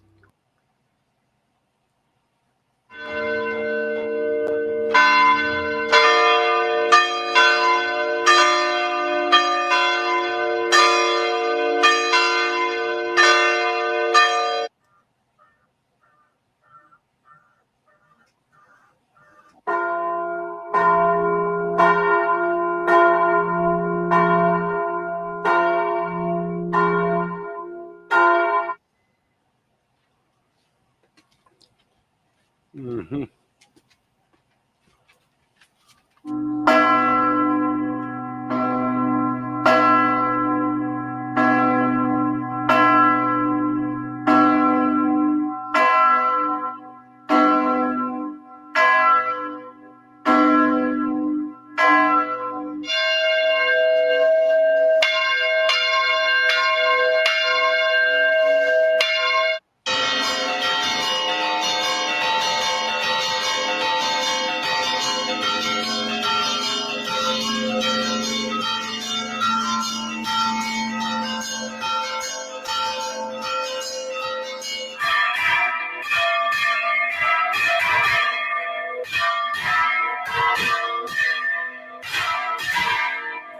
I don't.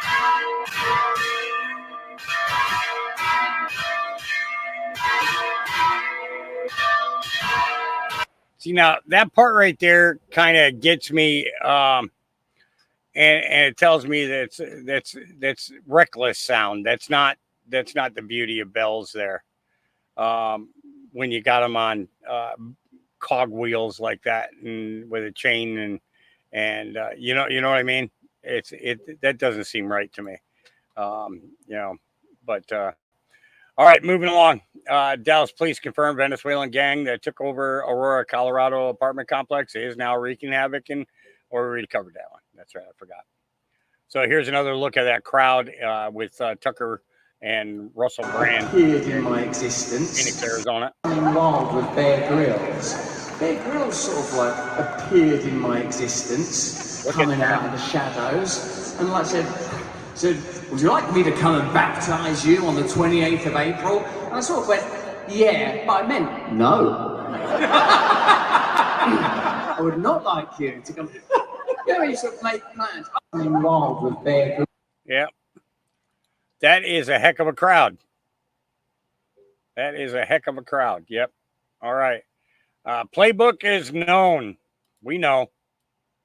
We know what you fucking scumbags are trying to do.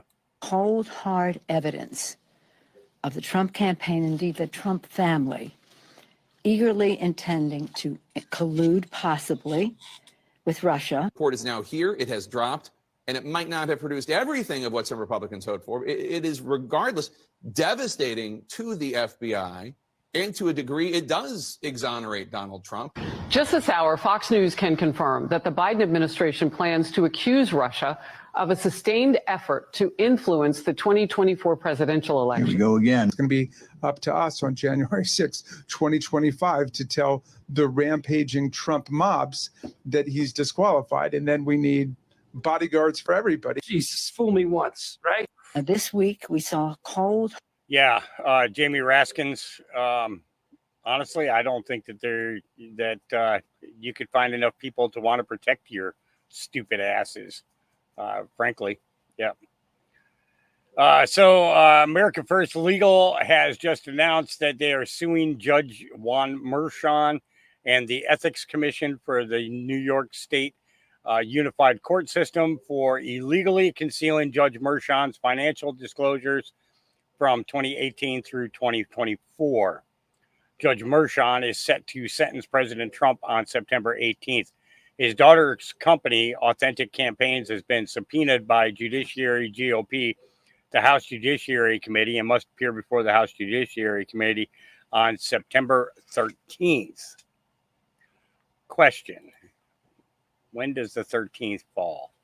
Oh, isn't it funny that the 13th falls on a Friday? Isn't that funny? Yeah. What a coincidence, right? Coinky dink. Coinky dink, I think so. Yeah, I'm not going to go into reading that. But again, I'm suspicious of her because of her connection with Roger Stone.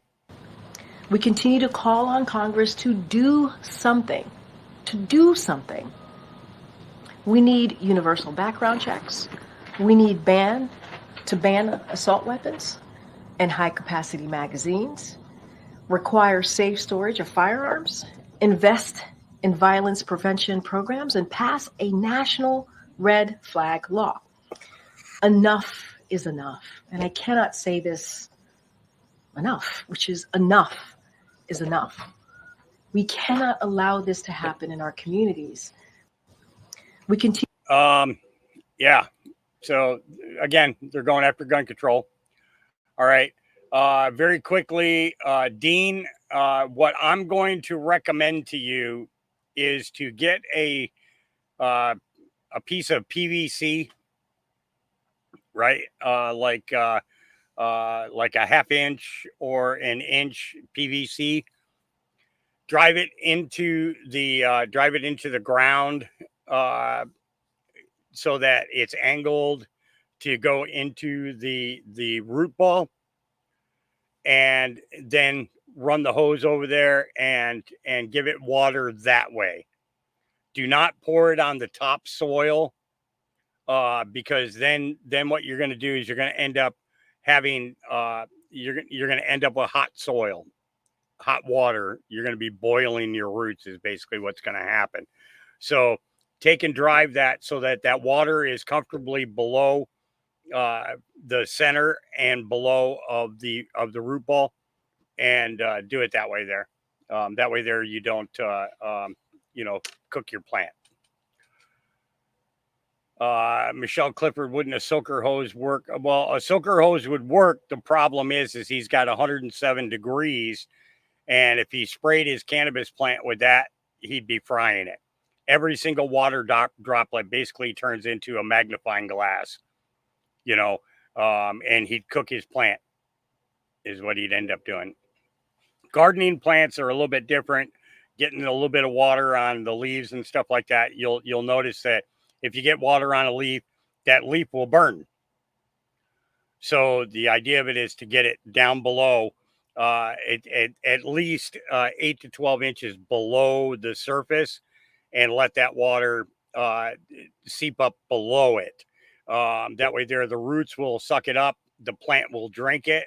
And you're not causing any harm to the plant, so that's just the way I would do it. That's the way I would do it. It was like, one of the big things here is, I use a minimum of 100-gallon pot, for a plant. And, so they're cloth pots, so what I would do is, basically I have them up on pallets, and I would put a piece of PVC in, about 1.5 feet below, the top of the pot, drive it through the cloth material, drive it through the soil, and I would pump the water in down that way. It basically, there's where the sun is pounding on the plant, I don't have to worry about it cooking my plant. So, and that's an important thing. Speaking of 420, it's 420 somewhere. East Coast. I mean, it's always 420 here because I took the batteries out of my clock. So it's always 420. But not everybody has that luxury. You can, though. Go out and buy yourself your own Mickey Mouse clock. That's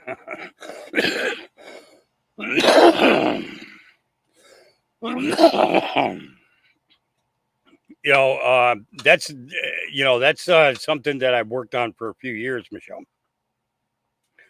Growing psilocybin mushrooms to counter PTSD, because I microdose with them. Daily. All right. Breaking. California Democrat Gloria Romero, who served as the state Senate Majority Leader, has just announced that she's leaving the Democrat Party and becoming a Republican and will now be voting for Trump in November. Wonder what's up with that. In this Capitol behind me, I served as both Senate Democratic Caucus Chair and the Senate Majority Leader. But today I say goodbye. Adios. I've had enough. I am now another near lifelong Democrat who is joining the growing number of people, including key groups like Latinos, who are leaving the Democratic Party. This is not the Democratic Party that I once championed. I do not recognize it anymore, and I cannot continue. I changed my voting registration today as the sun was rising to Republican, which has, under Donald Trump, become the champion of working people, the big tent. And indeed, I will vote for Donald Trump this fall. While there are several issues that I could highlight for this action, let me just list some that are most prominent. In this Capitol behind me, I served as both. I don't know if she actually listed those. Let's see if there's any further context. Is there any more?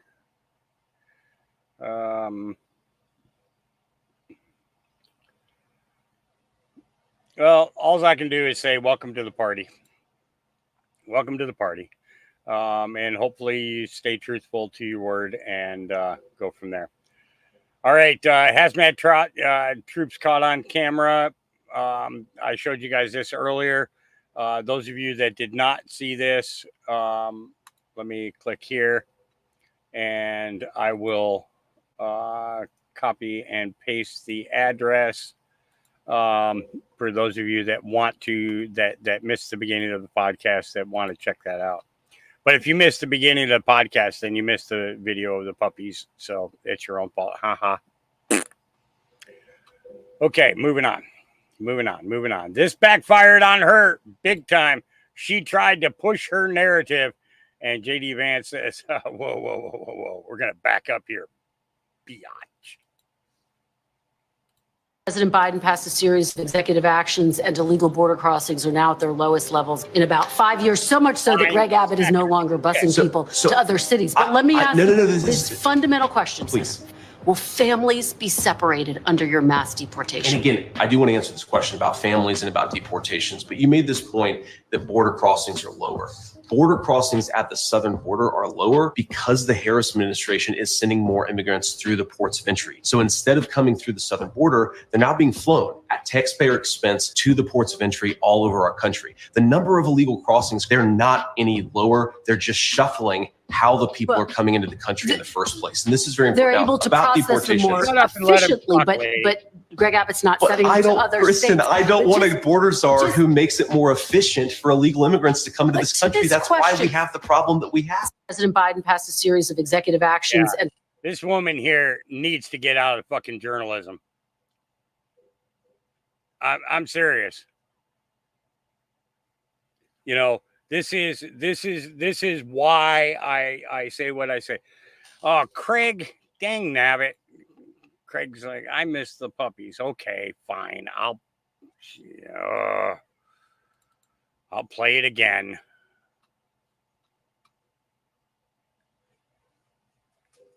That's not, wait a minute. That's not it. Biggest threats are the police. Okay. Date. Let's get her moved over there, Mom. Yep. Let's get her moved over there. Offender registries are racist. We know who that one belongs to, right? Mm-hmm. Girl. Good girl. Yeah. And that wasn't even the most updated one.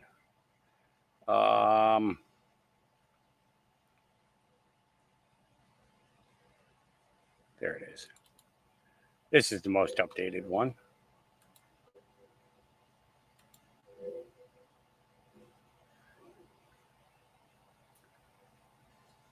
Yeah.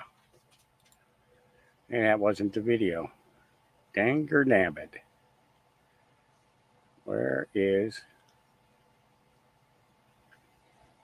Oh, I'm looking in the wrong dang spot. No wonder I can't find it. I'm like,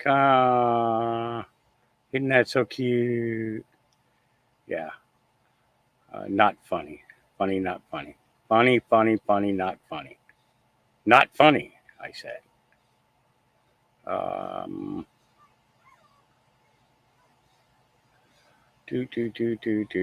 are you?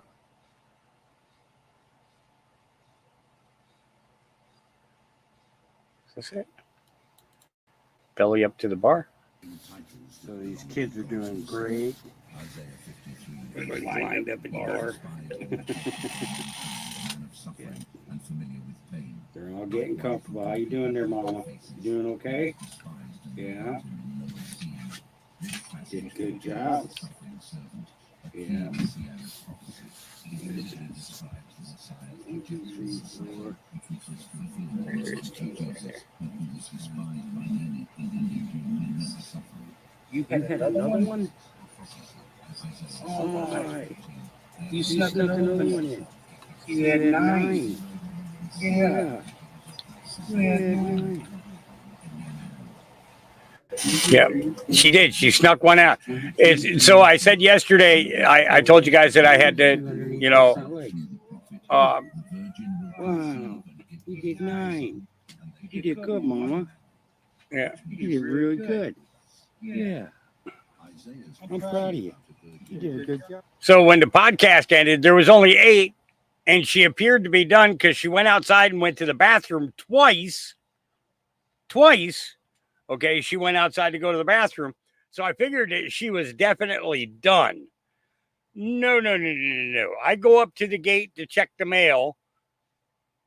And I'm like, okay, well, I'm going to shoot one last video before I pull out the bed and try and take a nap. You know, and I got one of those little rollaway beds, you know. That's what I sleep on. And I'm like, okay, I got the air conditioner going. Everybody's settled. The dogs kind of, as soon as I pulled the bed out and laid it out, the dogs just like completely surrounded the bed.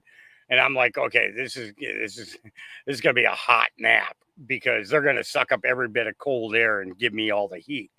And so I grabbed the phone and I'm over there and I'm shooting a video, and yeah, lo and behold, there's 9. And I'm like, whoa, wait a minute here. That one wasn't here before. But yeah, it's funny how all that works, right? Yeah, it's but she's doing really good. She did. Let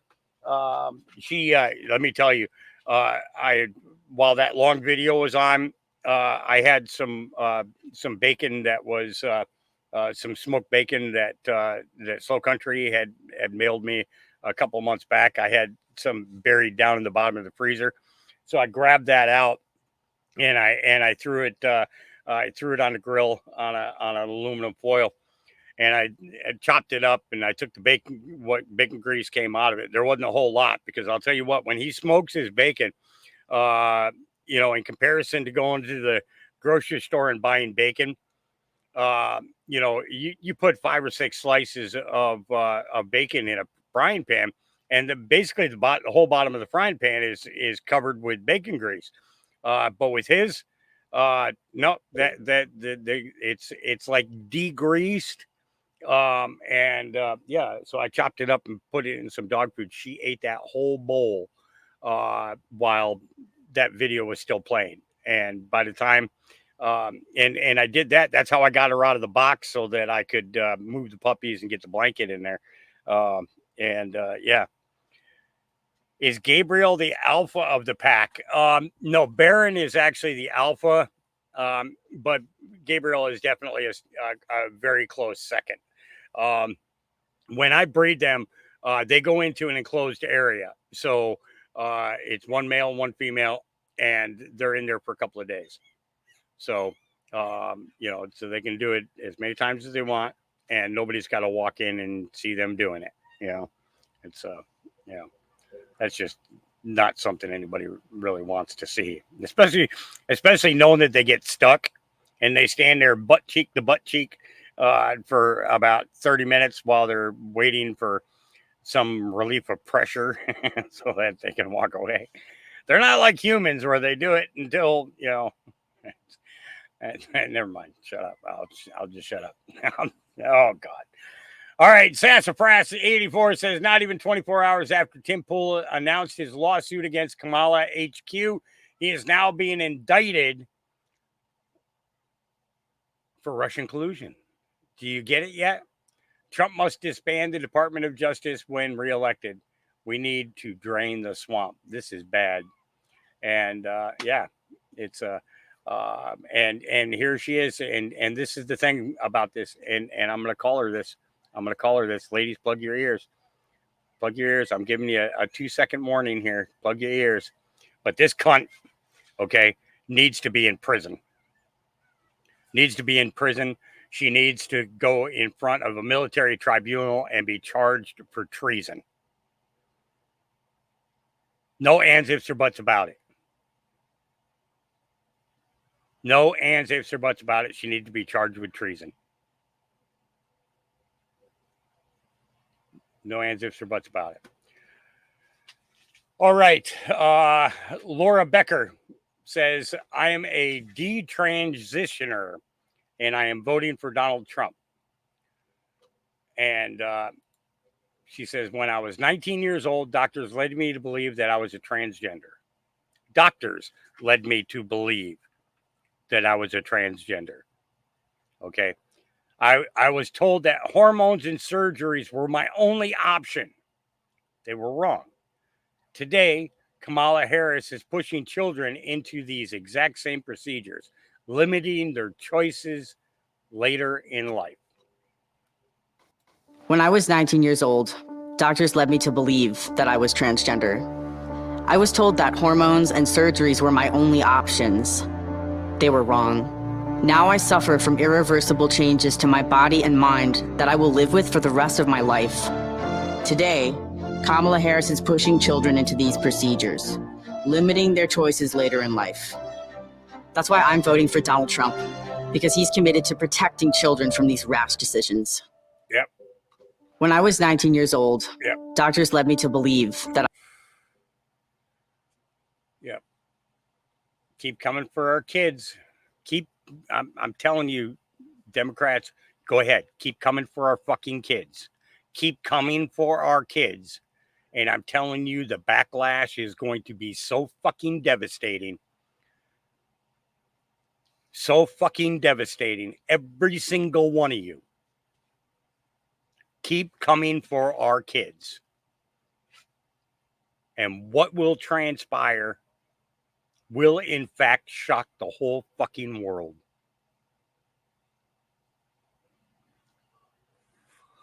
No ands, ifs, or buts about it.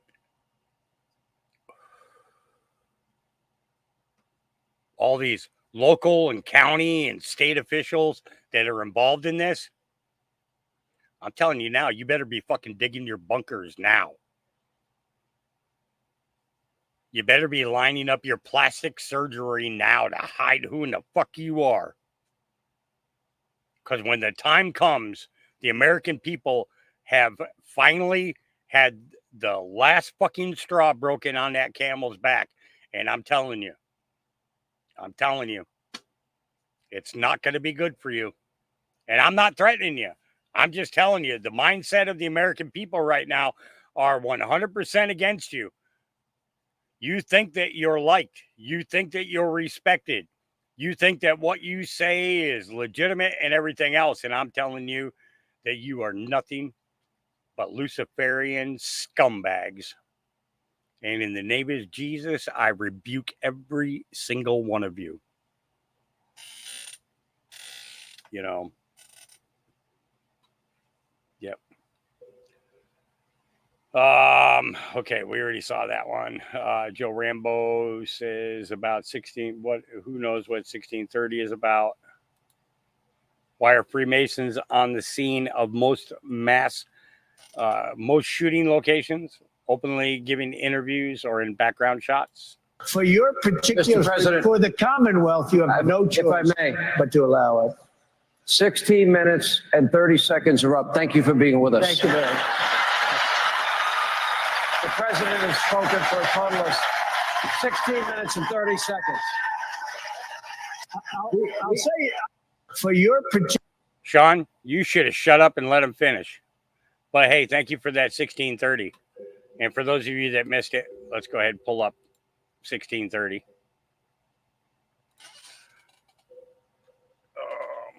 Let's see. Hashtag 1630. Whoop. And it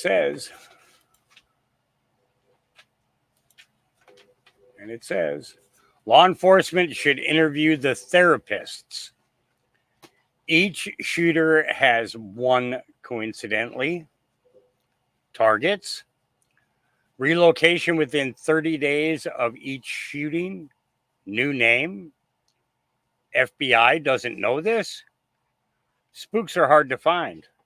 Dream to reality. Q.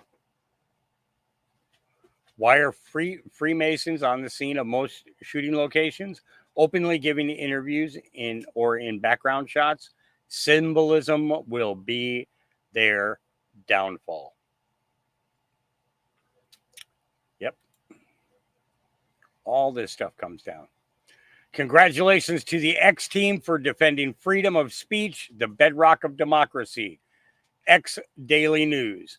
In lawsuit brought by X Corp, the Ninth Circuit rules that California's law requiring large social media companies to submit reports to the AG about their content moderation policies and practices likely violates the First Amendment.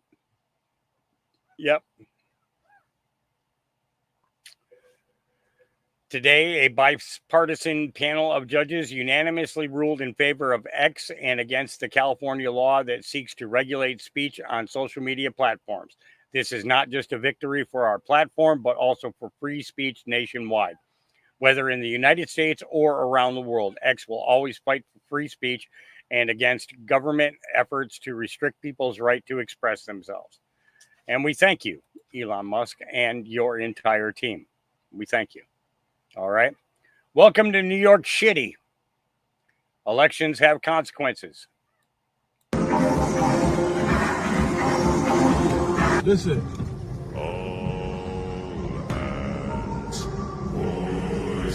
All park right here like they at the beach, my nigga. This is the FDR, my nigga.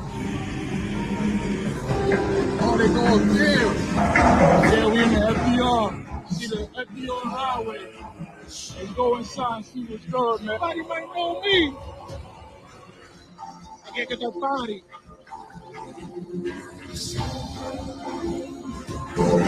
Allá vamos, estamos aquí. Aquí estamos.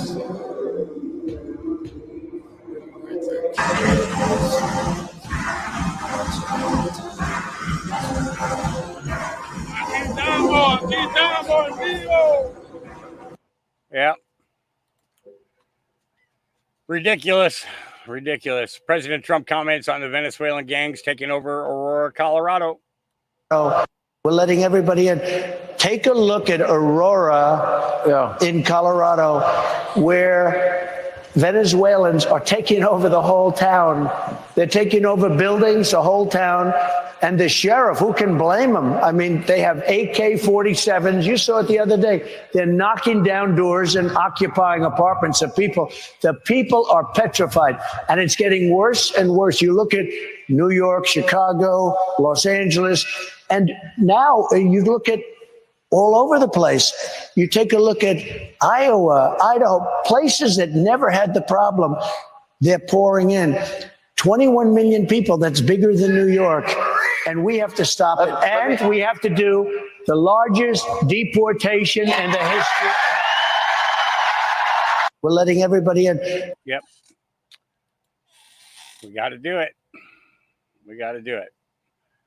And this is where I was saying that things like this make me question Roger Stone, especially after the video that we seen where he said that he better not fucking run again. Remember that? Remember when he said that? He better not run again. Do you remember him saying that? Yeah. The most prominent among my good friend Laura Wilmer, a fighter who will never. We gave Kevin McCarthy the door, and now it's time to push Mitch out the same door.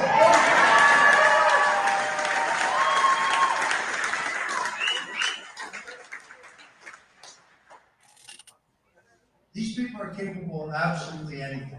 So when people ask me what's going to happen on the 18th, I'll be candid with you. I believe that this corrupt judge, nobody again has done more to expose the corruption of this judge than my friend Laura Wilmer. This corrupt judge is perfectly capable of incarcerating President Donald Trump to try to keep him in jail for the last 2 months of this campaign. And if he does that, it will be the greatest example of overreach in the history of American politics. It will be a stark demonstration of how corrupted this system is. I fear for the president's life because, candidly, if they tried to kill him once, I'm not sure what stops them from trying again. Yeah. And the other thing is they're both buddy with Flynn, you know. So I got my doubts. All right, Mark Schellenberger, here we go. Brazil is a censorship test case for other nations around the world. While Brazil appears to be an extreme case, every major developed nation, including the United States, has leaders who have been demanding similar kinds of censorship, including the deplatforming of disfavored voices.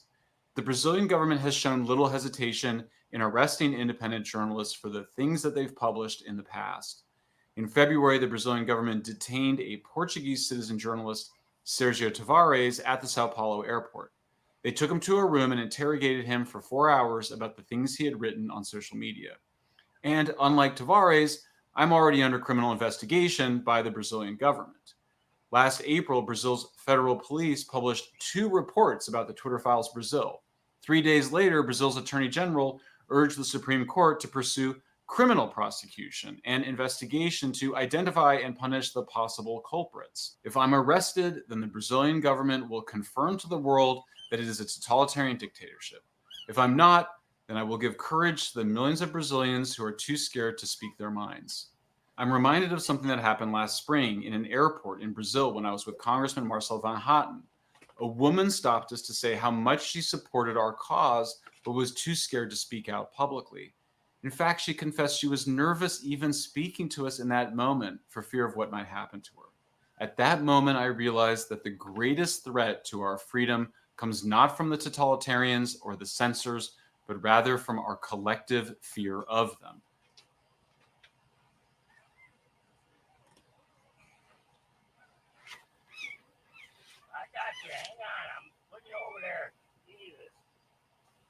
Making all that racket for nothing. Making all that racket for nothing. Just because you can make racket. Yeah, sorry. Had to go and readjust a puppy. Yeah. All right. His biggest mistake as a parent was to let his children go to school. What? Biggest mistake I ever made as a parent, in my opinion, was letting my children go to public school. The second biggest mistake was letting them go to a school at all. The purpose of school is to manufacture employees for businesses. It's not to teach your children to be smart. There's a book that I would recommend highly. It's called Weapons of Mass Instruction by John Taylor Gatto. He was the 5-time Teacher of the Year in New York, in the state of New York, 5-time Teacher of the Year. And he became totally disillusioned when he realized that the purpose of being a school teacher was not to teach math. I think that maybe he taught English or math. He said, I became disillusioned the day I realized my job was not to teach math, but my job was to teach school. Think about it. In school, they teach you that nothing is important. How do they do that? It's the only place that you will ever work in your life where you work on something for 45 or 55 minutes and then a bell rings and you close your book. You don't care about that anymore until tomorrow. It doesn't make any sense. The reason they use bells in schools is because that's what they used on the assembly lines. Lunchtime, ring a bell. Okay, go to lunch. Ring a bell again. You come back from lunch. The whole thing was programmed for a stimulus response. We still tell our children, well, if you want to do well in life, you got to go to college, get a degree. The only reason we tell them that is because that's what we're expected to tell them. We haven't really thought about it. Yep. Yep. I ain't got no college degree, but I had a thriving business. And then the big C came in and wiped out the farm. Yep. All right. Look into primary water. There is no water shortage. From all surface water on the planet comes from within the earth and comes up. We are taught that our water is really the secondary water source from rain and snowmelt. All water comes from primary water and evaporation. All the surface water on the planet comes from primary water. Sadly, we have not been told the true water facts. We do not have a water scarcity. As a matter of fact, we have more water than the entire planet could possibly ever use. In fact, the primary water experts are saying that if we drill, which we don't have to drill deep, because certainly once oxygen and hydrogen turn into water, it must exit, and it will exit, just as the Napa earthquake showed us that after the quake, dry creeks and streams started to flow. That was an example of primary water. To fill the depleted groundwater basins, all we have to do is allow the primary water to replenish and recharge those basins. It's inexcusable that we're being pushed into the privatization of water, the charging of water, and the fear of scarcity. Yep. Just fear tactics. All fear tactics. Did this guy just build an infinite energy machine? Did this guy just build a machine that generates infinite energy in his own garage? No, that's impossible, according to the first and second law of thermodynamics. Remember, the greatest innovations are made by those who dare question the facts. Well, that's just misinformation. This free energy wheel uses bottles whose water is continually poured down by gravity to endlessly spin the wheel. And this isn't the first time someone came up with this. In 1159 AD, an Indian mathematician named Bhaskara the Learned came up with a concept for this exact design, Bhaskara's wheel. It had curved reservoirs filled with mercury instead of water, but based on the same principle. He reasoned that as the wheel spun, the displacement of mercury would flow to the bottom of each reservoir in such a way that one side of the wheel would be perpetually heavier than the other, the imbalance causing it to spin forever. This is one of the first ever designs for a perpetual motion engine, a device that can do some sort of work forever without external energy applied, like a windmill producing its own breeze or a light bulb powering its own solar panels. A magnet attached to a car pulling itself, or this man pushing a truck from inside the trunk. I think you can see why this wouldn't work. The physics behind it show that the moving parts that make one side of the wheel heavier also shifts the center of mass of the wheel downwards. What that means is it'll spin for a bit and then just swing back and forth until coming to a complete stop in practice. The reason it can't go on forever is due to the first two laws of thermodynamics. The first law is energy conservation. Energy can't be created or destroyed. And in a perfect world, if we can just put 100% of the energy a device produces back into running itself, this should be possible, right? That's where the second law stops us, entropy, which states that energy tends to spread out and dissipate in many different forms, like waste, friction, or heat as time goes on. So as the wheel moves through gravitational force, it experiences air resistance, friction, and waste heat, energy that is not put back into the gravitational force that is running the wheel and hence dissipates over time. It's why Newton's cradle doesn't go on forever, and why this wheel doesn't work. He even admits in his video that he had a battery in the wheel that kept it spinning. It's fake. But are there other designs for infinite energy engines out there that have been suppressed from the public? Inventors have tried over the generations to come up with the perfect perpetual motion machine, several variations of the original wheel, and even other creative ideas. And some of them actually kind of work. The first one ever made predates even Bhaskara, with Greek mathematician Archimedes in 200 BC, who discovered the displacement of water in his bathtub as he went inside it, allegedly inventing the word eureka at the same time. Obvious today, but this was a huge discovery back then. The Archimedes principle, which they tried to use to build the first ever perpetual motion engine in history. The Archimedes sphere was a round chamber with water and a buoyant ball attached to a metal rod inside. The metal rod drags the ball down and the ball pushes itself out of the water from buoyancy. I won't bore you with the math, but the calculations show that you could just spin this once and it'll go on forever due to Archimedes' principle. And in theory, it should, if it wasn't for pesky friction of the water on the glass and the waste heat of the spinning rod getting in the way. That leave the device as waste energy until it comes to a complete stop. But science didn't give up. We're gonna find a way to make this perpetual motion engine if it's the last thing we do. Like everyone's favorite mad scientist Nikola Tesla, who actually patented an unlimited energy machine in 1901 called the apparatus for the utilization of radiant energy, made from an antenna that you could make from plywood, a sheet of foil, copper wires, and a capacitor to store the energy. The antenna should be placed up high, like on a roof, connected to the capacitor and grounded. The capacitor should charge up slowly from the luminiferous ether, electromagnetic waves from solar radiation, cosmic rays, and Earth's magnetic poles. And it works, confirmed by many tests done online. It technically uses external energy to power itself, so not exactly perpetual, but did we just solve our world's energy crisis? Yeah, but you'd need a whole day of power just to charge your phone with an antenna the size of a football field. So not practical whatsoever, as we'd run out of space fast, but still cool, we're making progress. More recently, in 2021, German scientists demonstrated the use of what they called time crystals, a microscopic system of quantum particles that change state over time and can in fact theoretically go on like this forever. They don't generate energy, but also don't lose any either from expected friction or heat, which is huge for an object doing work. The main obstacle to perpetual motion were systems losing energy when doing work over time. This doesn't. They're still figuring it out, but oh, we're so close. We're gonna make this infinite energy machine, I tell ya, because there's something in nature that actually does appear to violate the conservation of energy. Black holes. This scientific paper states that the expansion of the universe can make certain black holes expand faster than the Hawking radiation they produce that shrinks them. I know, it took me a while to wrap my head around that. In theory, this process gains more energy than it loses, so if we could just take a black hole and stick it into an engine, that might work. Who knows, maybe we'll find new exotic forms of matter in the future that could bend the rules of perpetual motion to finally crack the code. Or maybe we already have. Enter zero-point energy, the suspected technology behind UFOs that provides seemingly unlimited energy, moves objects outside the realm of known physics, travels faster than light, and even through time. Powered by quantum fluctuations in space-time, particles that act like waves which blink in and out of existence, another highly suppressed field of research. Keyword here, quantum, because quantum can bend the laws of thermodynamics while still respecting them and doesn't need to obey classical physics. I'll go into this very soon, because zero-point energy isn't just game-changing, it's reality-changing. Yep. Reality changing.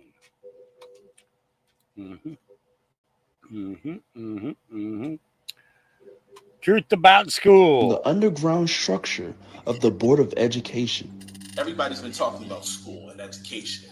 Well, in etymology, the word education comes from the word educere, which means to bring out of you what's in you. Schools don't do that. Schools give you something and you regurgitate it back, and that's how you get an A.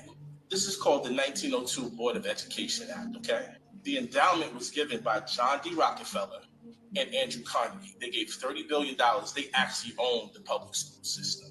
Okay, and I'm going to read to you what their mission was. It says, prior to the late 1800s, education was private practice that took place in private institutions or through home schooling. That all changed in 1902 when John D. Rockefeller created the General Education Board in conjunction with Frederick T. Gates. Now, who was Frederick T. Gates? Have you ever heard of Bill? That's Frederick T. Gates is his grandfather. So this is what Frederick T. Gates said. Let me skip. Albert Einstein said, never confuse education with intelligence. John D. Rockefeller said, I don't want a nation of thinkers. I want a nation of workers. So at the advent of the Industrial Revolution, okay, at its inception, they had to create workers. They had to create workers. Had to create workers. Did this guy just build a machine that generates in?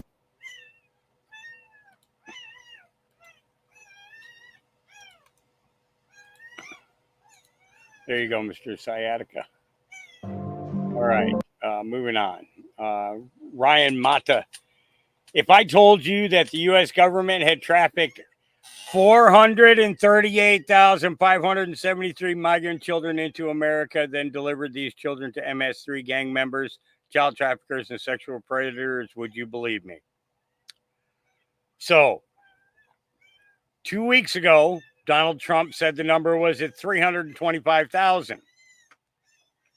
Now, here we go with thisistreason.com, 438,573. Now, what did I say to you guys? What I thought the number was? Closer to 500,000. I guess I wasn't, too far off my rocker at all. Yep. All right. Texas-based oil company issued a memo to employees warning them about security concerns from violent migrant gangs. The gangs are allegedly attacking oil workers and attempting to steal oil, fuel, and copper from oil fields in Texas. I need to make this bigger because I can't read that. Okay. Make sure I got the whole thing on the screen here. Okay. They blacked out the name there.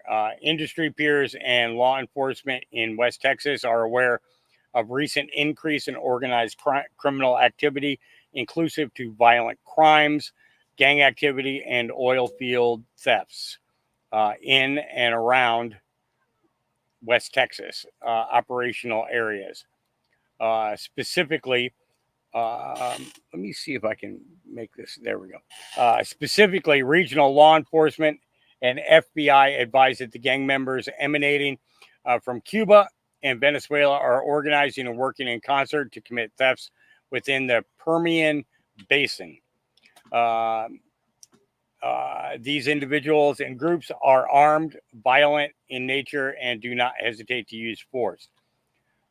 Crimes associated with these groups include the theft of oil, diesel fuel, copper wire, and catalyst elements.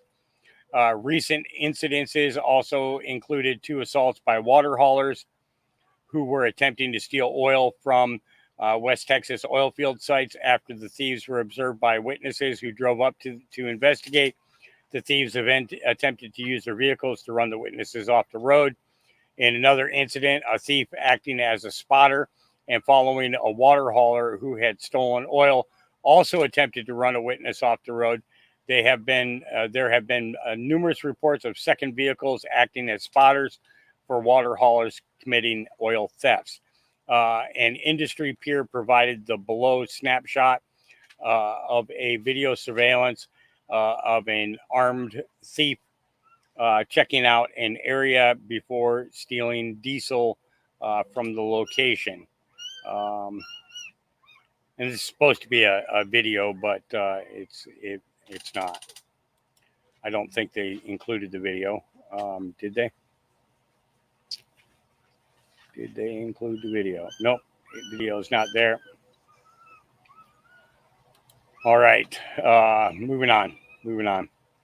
With the release of Nashville Shooter's manifesto, it's obvious she was mentally ill and was radicalized by the far left gender ideology.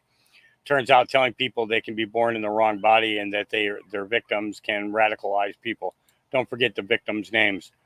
William Kinney, Evelyn Dykhouse, Haley Scruggs, Catherine Kuntz, Cynthia Peake, and Mike Hill. Yeah. All right. She quoted the Bible and told the butt plug rabbi that he was a fake Jew who worshiped Satan. Here we go. Post October 7th, the world, and especially I would say Zionists in media, were demanding that we all pay attention. And when we began to pay attention, we didn't like what we saw. You cannot tell me to ever feel comfortable with 18,000 children being ruthlessly murdered. You can't get me to feel comfortable as a Christian with the amount of more explosives dropped, tons of explosives dropped on Gaza than were dropped in Hiroshima. This doesn't make sense to me. Gaza is 30 miles long, 7 miles wide. It's incredibly dense population. And this is, by the way, according to Haaretz, that 40,000 Palestinians have been murdered. I believe they're getting those numbers from the Gaza Health Ministry. And here's what I would like to say to you, Rabbi, since you're quoting scripture, okay? The one that's relevant to me is woe unto them that call evil good and good evil, that put darkness for light and light for darkness. And if you'd like to dive into a little more scripture, I think what's relevant is Revelation 3:9. Behold, I will make them of the synagogue of Satan, which say they are Jews and are not, but do lie. And I'm speaking directly to you, Rabbi Shmuley. Whoops. I'm speaking directly to you, Rabbi Shmuley. Ooh, tag, you're it. Yep. I'm telling you. People don't get it. People are waking up. New Hampshire voters said this about Kamala. Here we go. I think that the country is very divided. Currently the wrong direction. Too divided. Terrible. Open border, all those poor little girls that got murdered. It breaks my heart.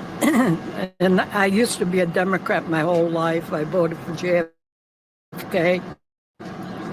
But now I'm voting Trump all the way. Very much in the wrong direction. I'm very unhappy with two new wars, Ukraine, what's going on in Israel, inconsistency of the current administration's message about Israel.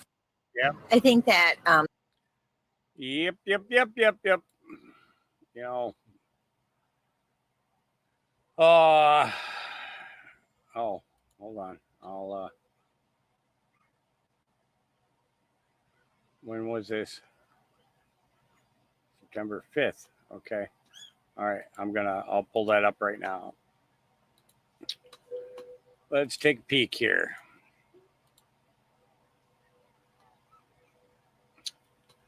Betty Johnson says FBI raids home of New York Mayor Eric Adams, aides Phil Banks, Sheena Wright, and Tim Pearson, along with NPD Commissioner Edward Caban. Let's see, if there's any. Yeah. Let's see, is there a video on this? This thing about the cruise ships, is that really a possibility that you might be able to do that? We're looking at that. That was something that the previous administrations, Bloomberg administration, of my understanding, they looked at that during a surge. And so we're looking at that as a temporary measure, not as a permanent measure. Okay, that's about using ships for housing illegals. Yeah. All right. Let me get rid of that and get back to where I was at. I can't believe Trump stood there smiling at Arlington Cemetery. Totally inappropriate. Oh, wait. That's Obama. Yeah. How about that? This mother cat lost her kitten. Her family got her an orange kitten to adopt and to heal the ache.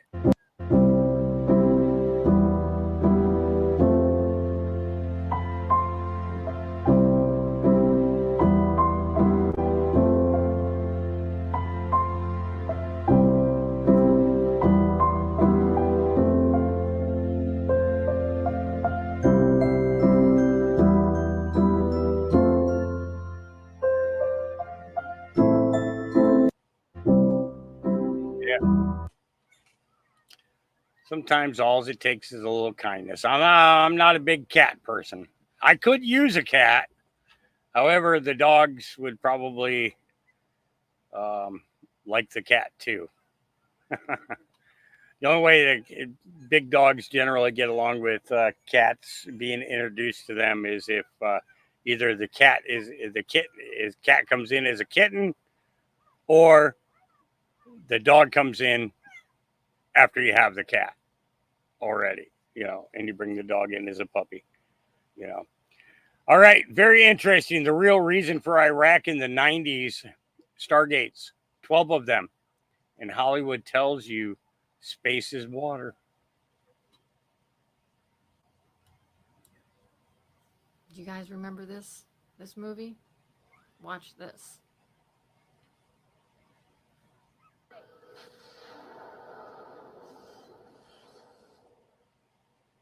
I can't make it go any louder, so you just gotta turn up your speakers.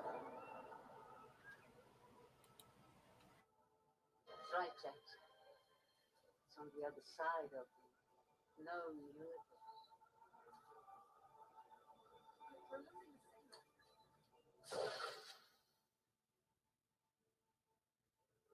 This is the information the probe sent back to us.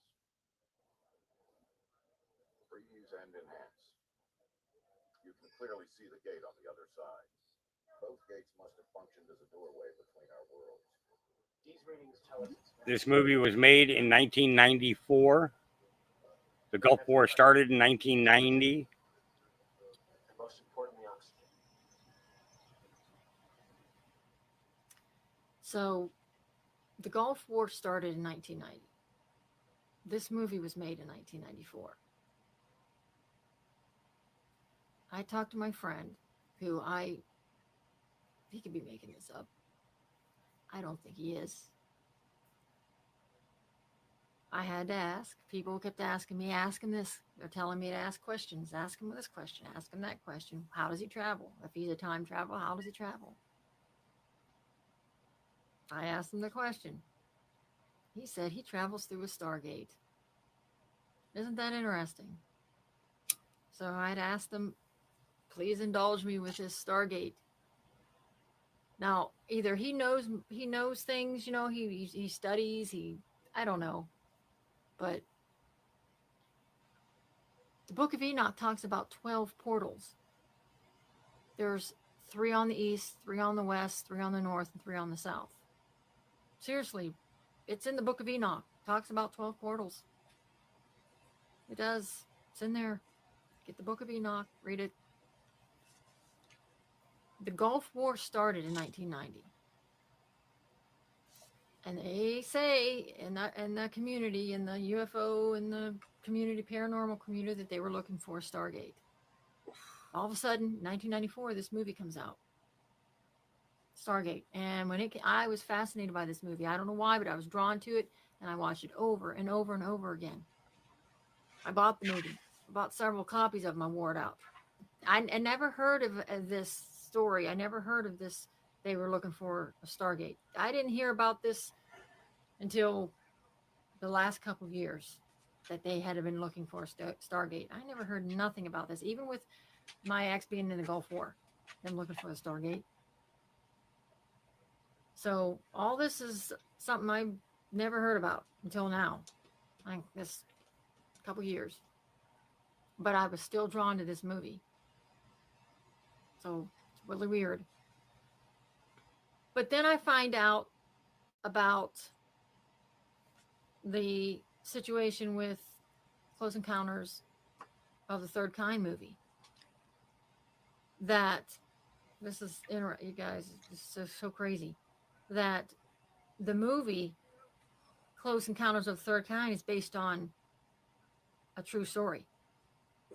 That there was real footage, 600 footage, real footage of a UFO landing at Holloman Air Force Base, that they were going to give, Pentagon was going to give to a documentary. A guy was making a documentary. I got the names and stuff. It's actually all documented. This is actual truth. So those of you who are saying, give me proof, you find it. Google it yourself. It's on some documentaries. I'm not giving you all that information because it's too much information to put on here. The guy was promised, it was for Nixon's campaign, and they were going to give him this footage to do a documentary and do some stuff about UFOs and all this stuff, but they withdrew it at the last minute because of Watergate. They had actual footage of UFO landing at Holloman Air Force Base, but they withdrew it because of the negative stuff going on with Nixon and Watergate.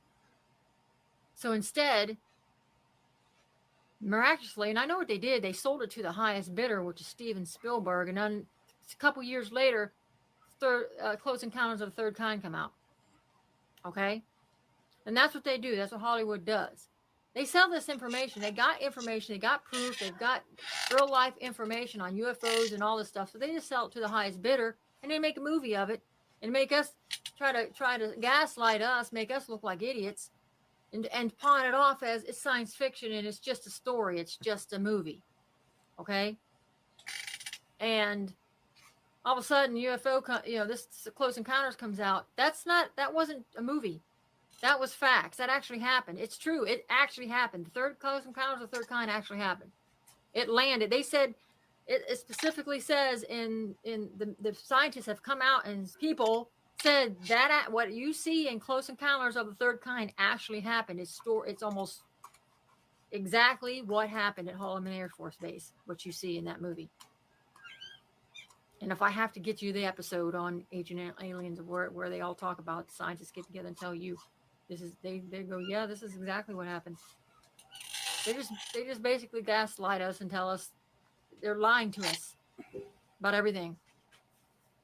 Okay, I talked to my friend. Now fast forward years and years later from the 1970s.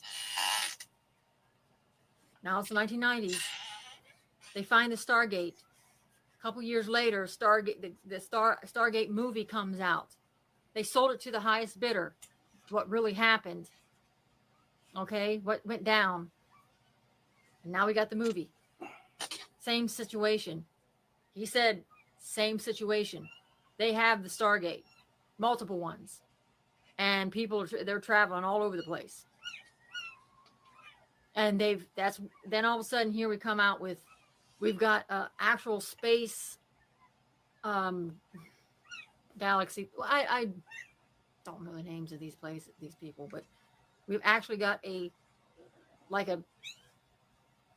Star Trek kind of, confederation. We've got a confederation out there. We've got stuff going on out there that we don't even know about. It's just ridiculous. Like there are things going on out in our atmosphere and our space that we have no idea about, that they're hiding from us. And it's been going on since the 90s because they found a way to do all this. Just think about it. Since the 90s, they've been able to, they found what they found what they're looking for. They found the Stargate, and they've been, and look how fast everything's progressed from then till now. We've got all this other crazy stuff going on. UFOs, and they've released all this information. They're slowly releasing things and everything. So Stargate, the movie, is not just a movie, you guys. And if you watch that movie, you see that we were taken from it. It almost basically talks about how humans were seeded from another planet. They're telling the truth. They're telling about where we came from. We came from another planet. We weren't just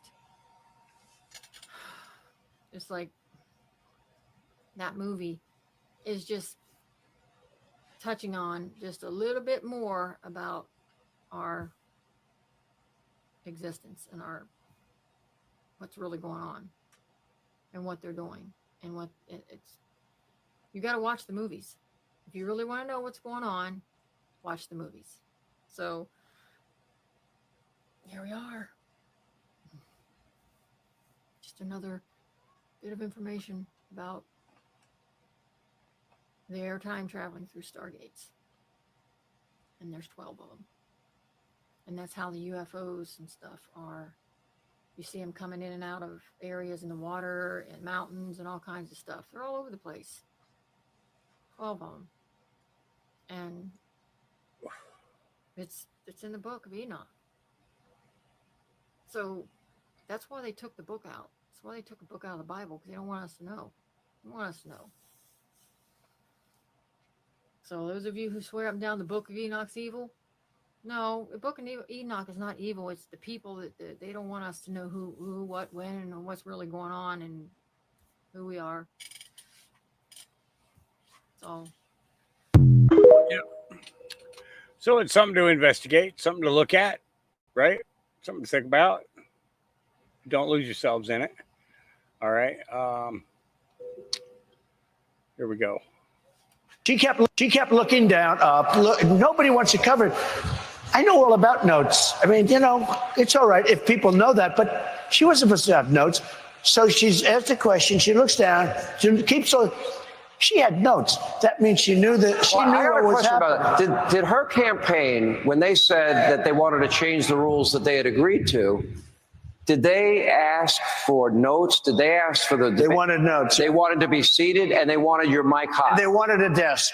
They didn't want to do. I said, you got to do a stand up. After they already agreed to the other. Yeah, but they wanted a desk from the beginning. You know who else wanted a desk? Sleepy Joe. He wanted a desk. All right, we got to take a break. More with President Trump. We are in Harrisburg. She kept looking down, up. Yep. All right.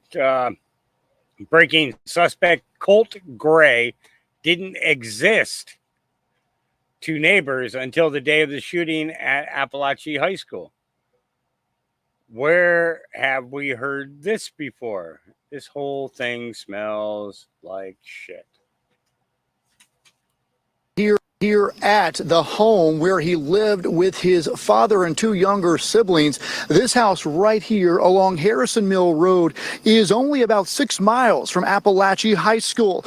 Now, until today, the neighbor directly across the street never even knew a teenager lived at this home, only seeing his two younger siblings around, but never Colt Gray until this morning. He had on jeans, a dark or black zip-up hoodie with the hood up, and a black backpack. I don't know. I just felt odd. So hours later, this starts unfolding. And then my grandson sends me a picture that's one of the students at Appalachia snapped of the shooter when he had his gun in his hand. And he said, Gigi, is this who you saw? And that was the boy. This just hours ago, the FBI confirming Colt Gray was flagged by their National Threat Operations Center last year, accused of making online threats tied to shooting up a high school. The FBI says the Jackson County Sheriff's Office tracked those threats down to Colt Gray. They went to his home, spoke to his father and to Colt as well. Now, his father told them these were his hunting guns and that Colt never had unsupervised access to these guns. Colt also denying making those threats online. Yeah. Which one? Which one, Doug? Which one? This one or the Stargate one?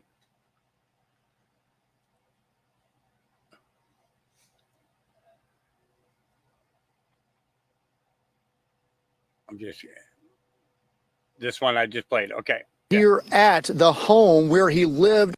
Yep. Here we go. And here is the link for that. There you go, young man. Okay, biblical cosmology. Here we go.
makes you think.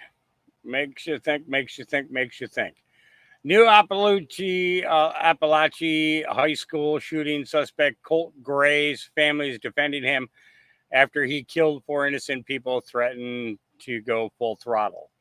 Multiple family members have lashed out since the incident. Just check yourself before you speak about a child that never,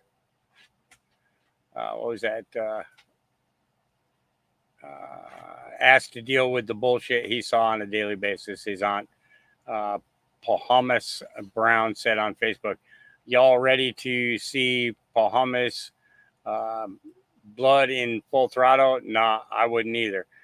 Colt never asked for what he's been through. I'm with you 1,000,000%. Prayers for our 100,000, whatever, 10,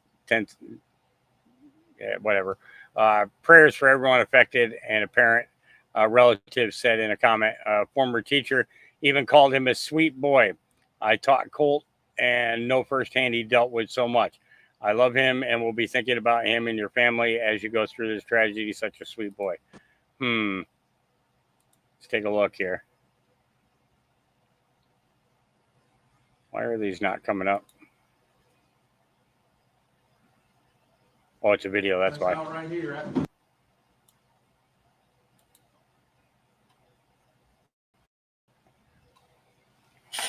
That's out right here after this deputy. Hurry up now, come on, let's go. What the? We got a whole school to get evacuated, people. Come on now. Come on. Far left, far left. Just move with purpose, come on.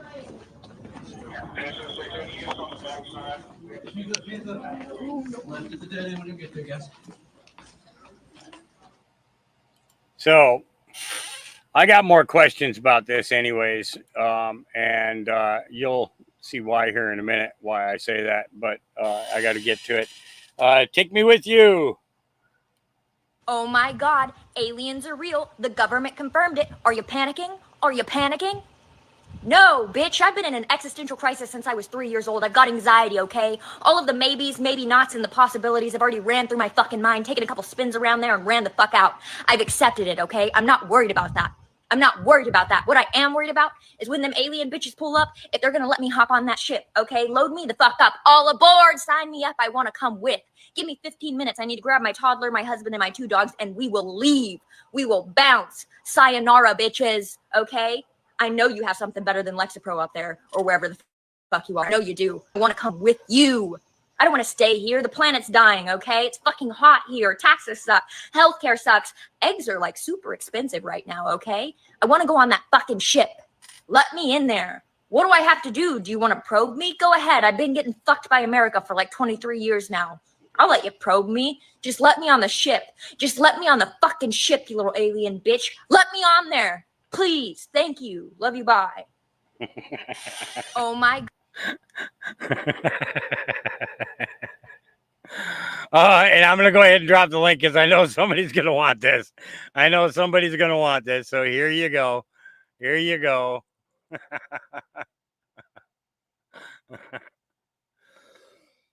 Oh boy. Yeah. That was good. That was good. See, America's been fucking me for 23 years. It probed me. Oh my Lord. Oh, what is this world coming to? What is this world coming to? Oh.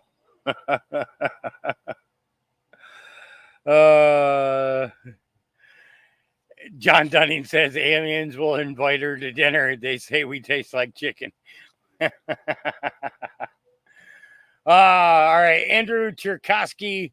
If you thought the first Hunter Biden trial was salacious, this next one's gonna knock your socks off. Here we go. And for his daughter's tuition at Columbia, 11 grand, 2 nights with an escort, from 4 grand for a strip club. He got a Lamborghini rental. Somehow he got out of Nobu in Malibu for only $275. 2 drinks. Yeah, I will allow him to explain that.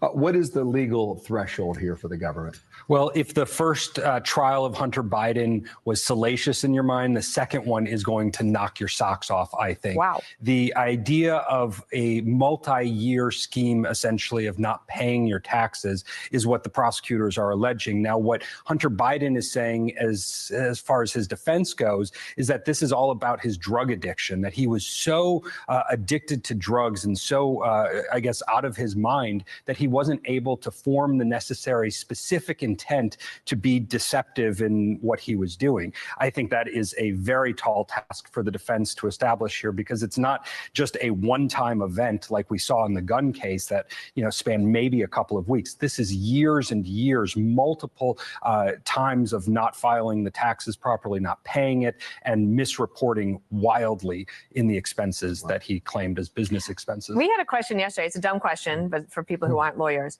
in the middle of this, could Hunter Biden reach a plea deal with the prosecution and get it over with that way? Yeah, he can reach a plea deal with the prosecutors at any time. Okay. The idea, though, is that they have to have a meeting of the minds. It's surprising that it hasn't happened yet. We know that it fell apart last year, and that was kind of the sweetheart deal. Now, even if there was another deal that wasn't so beneficial to him, it likely would have saved him a significant amount of exposure, both from a penalty jail time perspective, but also in terms of the embarrassment and the humiliation to the Biden family at large. I don't know what his motivation is here. There's something underlying that. Is it arrogance? It could be arrogance. It could be just ego. It could be that there's a greater plan, that you go through this and maybe you get your acquittal. And if you don't, then these are the steps that we're going to take. We know he's very close with his father. He's still seen walking him around the White House, the lawn there. And, you know, he's obviously very connected. So he has some idea of what will happen as a result of this. We don't. So, Andrew, another dumb question. It's my understanding that if you're facing charges like this about back taxes, if you pay the back taxes, the government goes easy on you. Is that necessarily the case or not? Well, I think that there's a kind of a variety of different ways. I'm sorry, but he paid his back taxes. Right. That's the last point to be made. Yeah. So the paying of back taxes doesn't necessarily acquit you or obscure the charges in a case like this. In fact, it's not even something they're going to be able to talk about a lot. There are different types of tax cases, and I think that the IRS and the DOJ looks at them differently. You know, if it's just a failure to pay taxes and you're delayed a few years, that's less serious than a delay of paying your taxes and also having illegal or claims on there, you know, making business expenses thousands of dollars at Marmont in West Hollywood. There's all sorts of different kind of levels of the criminality that go into it, and the punishment obviously is in line. My last question is for parents everywhere. Is your daughter's tuition at Columbia Law School, is that ever a business expense? It is not. Okay. But, you know, like a lot of people going back to school. It would be nice if tuition, but a lot of people get themselves in trouble for trying to claim tuition as a tax deductible expense. That's right. Maybe it should be tax deductible, but it's not legal right now. That's right. Got it. Nice that they threw that in there, right? Yeah. All right. Maui was planned. You know, I've been in the industry of people losing their homes due to fire, flood, monster emergency services. But I need you guys to hear me out. You don't see what's going on. I feel something is bigger. I've been on Maui the last 9 years, and I know the geographical location and how everything works. There was no fucking way that a hurricane missed Big Island, went to Maui, and didn't flood them, didn't give them, you know, crazy, you know, other things, but it caused fires. It caused fires in not only on Maui, but it caused fires in the most precious parts of real estate in Maui. Lahaina Front Street is worth billions. The Hawaiians that have been holding out and the Kanaka have been holding out for years, not wanting to sell their property in Lahaina due to these big $1 million companies. It is not a coincidence, I don't believe, how in the most precious parts of Maui, Kula, Lahaina, and Kihei, that the locals that are standing strong and do not want to give up Oprah Winfrey's fucking view up in Kula that the Hawaiians are holding out on, that the fire was going to, the Hawaiians and the Kanaka that was holding right there on Front Street.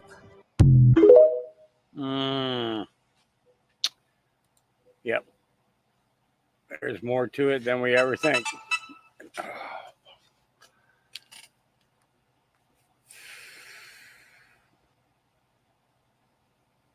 Yep, I got it. All right. Okay, how can you ignore all those felonies? Here we go. How can you ignore the fact that Donald Trump has all of those felonies? No, the same way you ignored George Floyd's. Oh! Yep, that's Just Jen. Just Jen reacts.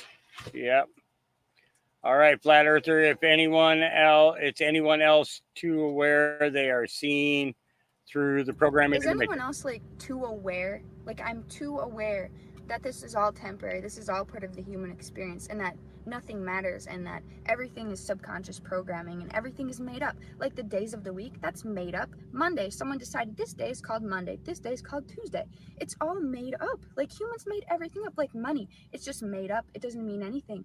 Like there are so many different things, like road signs, the street names. Like somebody just decided this street is named that name. Like it's so stupid. Like it's really hard for me to live my life and just be a normal person because I'm just too aware. I'm always seeing things from a background perspective. Like I'm seeing everything.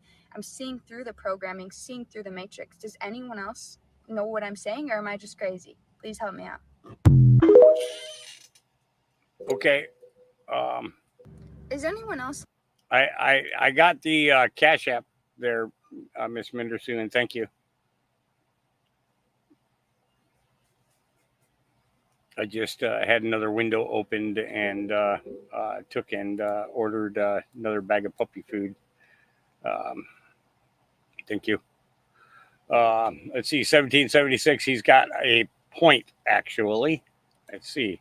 Raging Italian dad freaks out over moon landing. Oh boy, this might be good. We'll find out. Let's see. Show you how the fucking moon landing was fucking bullshit because everyone's already telling you I was fucking- fucking you already wrong. showed me. Yeah. So fucking explain to me. Here you go. The guy's getting off the rocket ship. Who the fuck is filming him? Who's filming him? A guy? How'd the fucking guy get up there if this is the first guy that's supposed to be on the fucking moon? A different rocket ship? I don't know. So they sent the rocket ship up there. He got off and he's like, all right, come on up now. I'm ready to fucking film. Are you fucking serious? Rocket ship? He's supposed to be the first guy on the moon. It's bullshit. The car. How the fuck did the car fit in that rocket ship? Look, how did that car fit in the rocket ship? I don't know. Okay, you're right. More bullshit. Then the guy's floating around with a big fucking cord to his stomach, and they're telling you that's his fucking, life support. What's it give? Was it fucking feeding him through the fucking tube like a baby? They're bouncing around like a fucking jerk off. Yeah, watch. Let me show you. There it goes. Bye-bye. You know what? I'm going to stay behind. You guys go back to Earth. I'll fucking die up here. And how the fuck did he get the film back to Earth? Yeah, look, the fake fucking parachute. Hey, we're home now. What happened to the guy back on the moon? They just left him? I guess Yeah, so. yeah, everyone guesses they don't have any fucking facts. Bullshit. Who's filming it? That's it. You got to ask yourself that. I'm serious. You know, post. Oh, you want the link to the Italian guy? Okay. Show you how the fucking Absolutely, moon no landing was problem. fucking bullshit because everyone's You're telling right, you I was fucking- fucking you're right. wrong. Yeah. It's like how do you who's filming it? How do you get there? Did they send a second spaceship? The news crew was there ahead of time, just like Lincoln picking up or Lincoln. Here we go. Yeah, we probably in the fucking moon when Lincoln was president too.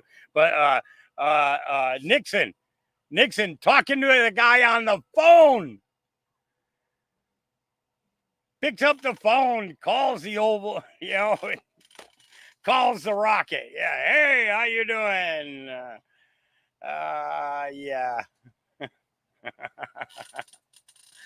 Oh, yeah, Miss Mendersohn, that makes me think of Abbott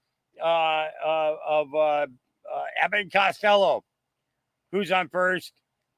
What's on second? And I don't know who's on third. And what was who was home base? who was home plate? I don't remember who that one was. Who's on first? What's on second? And I don't know who's on third. And oh dang, I wish I could remember. You see, now I gotta hold on. Who's on first? What's on second? Whoop. And I don't know is on third.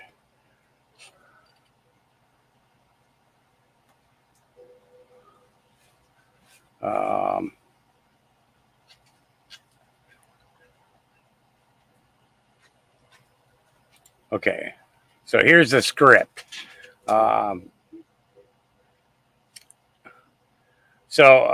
Abbott, if you're the coach, you must know all the players. Abbott says, I certainly do. Well, you know, I've never met the guys, so you'll have to tell me their names. Then I'll know who's playing on the team. Oh, I'll tell you their names, but you know, it seems to me they give these ball players nowadays very peculiar names. Yeah, you mean funny names? Strange name, pet name, like Dizzy Dean. His brother Daffy, no, Daffy Dean, and their French cousin, Goofy. Well, I say, who's on first? What's on second? I don't know who's on third. Are you the manager? He says, yes. You going to be the coach too? Yes. And you don't know the fellows' names? Well, I should. Well, then who's on first? Yes. I mean the fellow's name. Who? The guy on first. The first baseman. And I'm asking you who's on first. That's the name. Who's on, and who's that name? Well, go ahead and tell me. That's it. That's who. Well, you got to hold on. Every dollar. I'm trying to.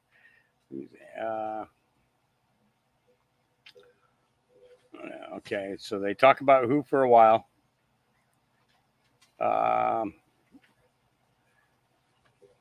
What's the name of the guy on first base? No, what is on second?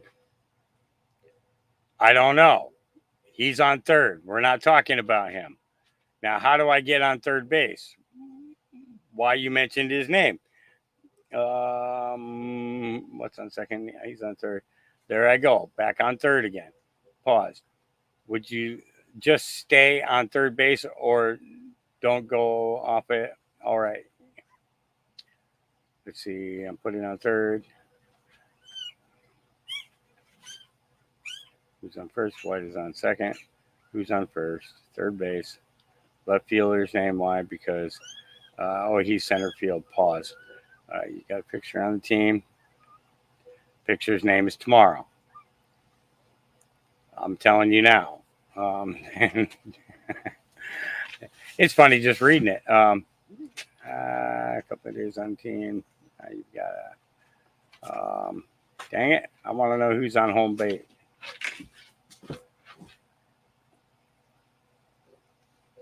And he says, I said I don't give a darn. And that's our shortstop.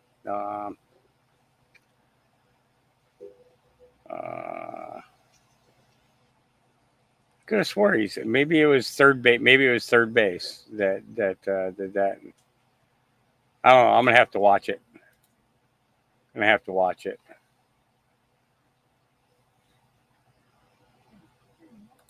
Okay.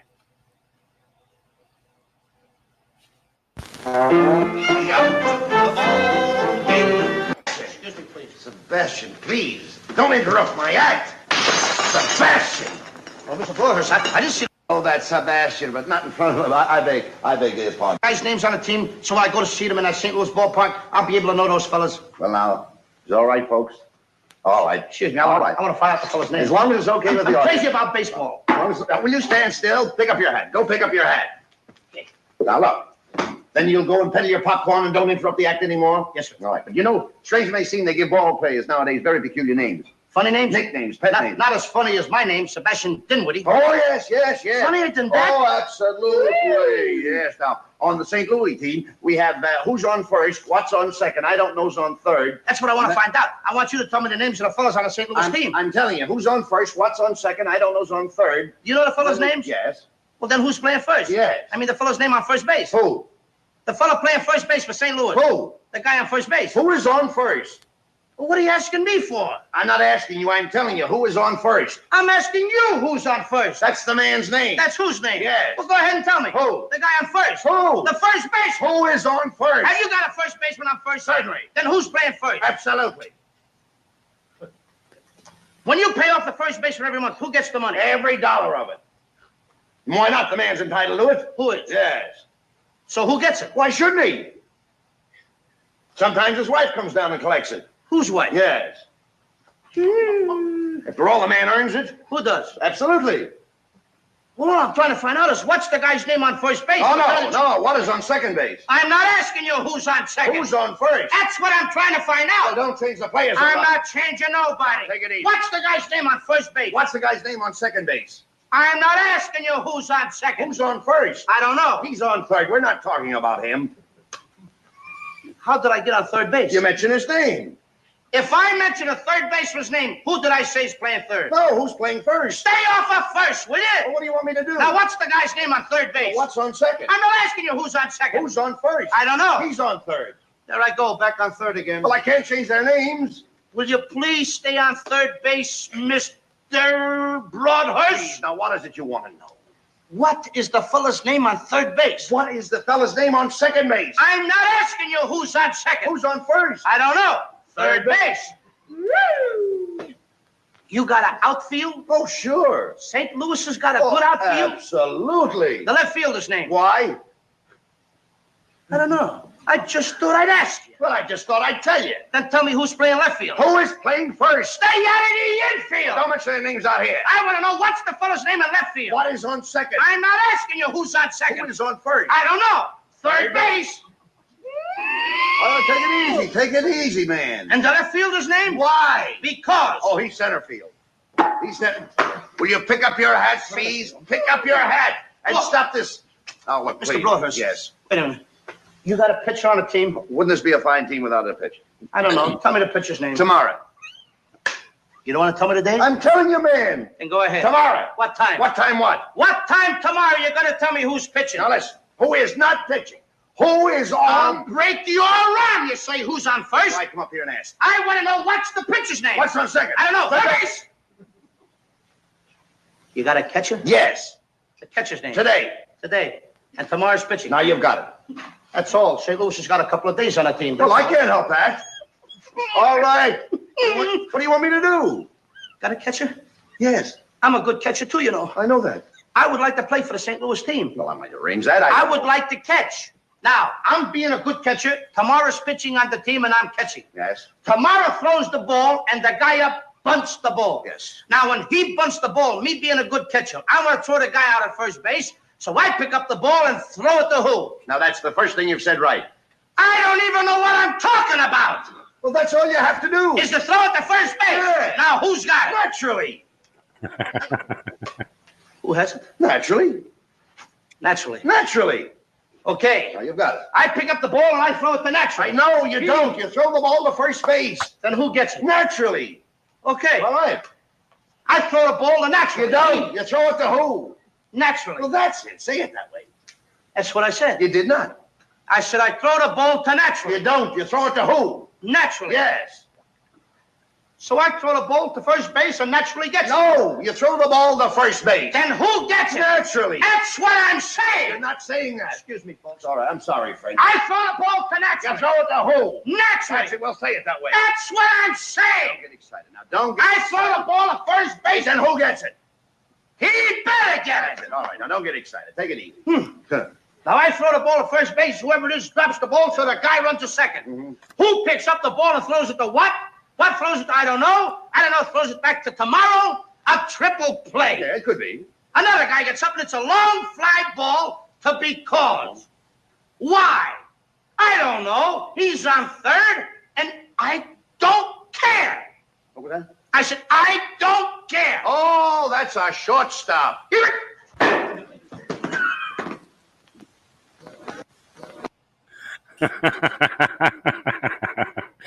Oh, Parkside, that is 100% correct. Parkside says they make more sense than Biden. Absolutely the truth. We got to have good laughs like this every once in a while, and I'll probably get a copyright for that, but that's all right. I don't care. It'll be something that I'll have to deal with it. All right, a man of memes posts another satisfied recipient of Kamalanomics. Here we go.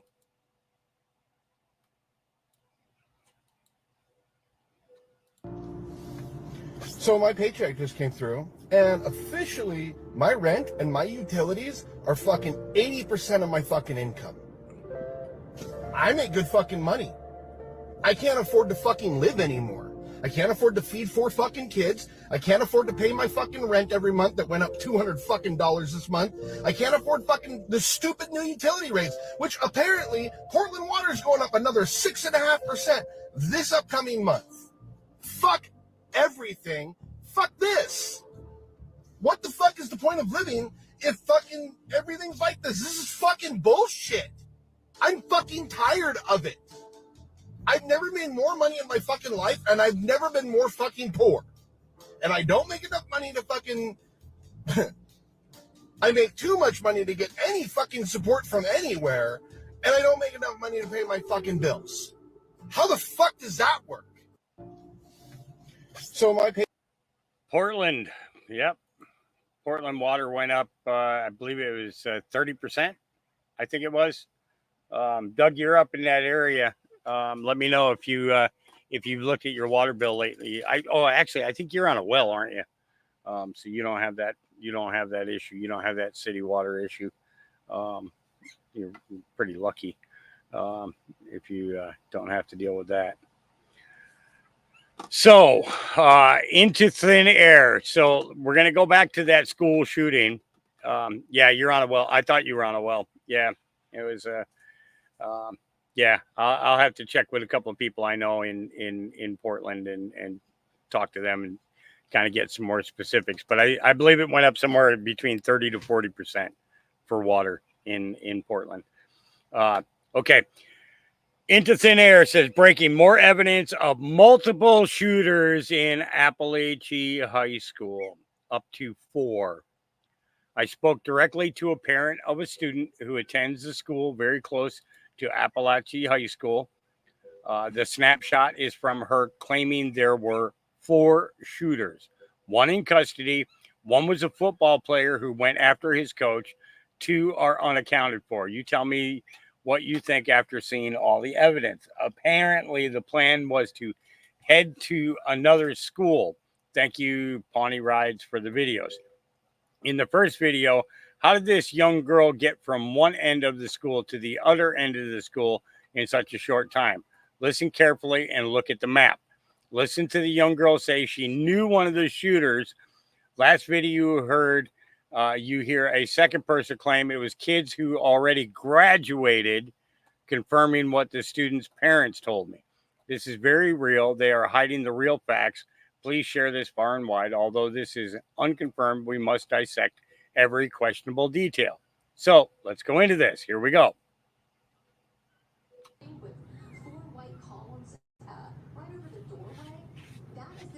Okay, so, all right. Let me back it up. I'm going to have to read it. With 4 white columns right over the doorway, that is the gymnasium. We are told that this is one of the locations of the shooting and that the coach told that is one of the locations of the shooting and that the coach went to open a door and was shot at the gymnasium. Then on the opposite side of the school in the J hallway, I'm told that in another scene of the shooting when we looked at the map of the school that a student provided us, you could really see how far apart these two locations were. So there really was a lot of time that it must have taken the suspect to go from J hallway or to the gymnasium or vice versa. So the two locations have a lot of distance in between them. A lot of the students have talked about having to pass, the bodies of either their teachers or students as they made their way from the hallway to safety. Outside, one thing that we have gathered that we just aren't going to show because it was just so graphic, but we need to talk about it because these students are seeing it. It's important for families to understand what they've gone through right now. We don't want to show the video. It is graphic, but you can see the video recording of a law enforcement officer trying to point kids into the direction of the hallway that they need to go to the safety. But as they are listening to his instructions, going in the direction that he is guiding them, you can see very clearly a body on the ground covered with a very thin white sheet of blood coming through. Yes, sophomores, freshmen, kids will have to walk by that body. Yeah, okay. Second video. Oh, what's this one here? Hang on. Open image in a new tab. Let's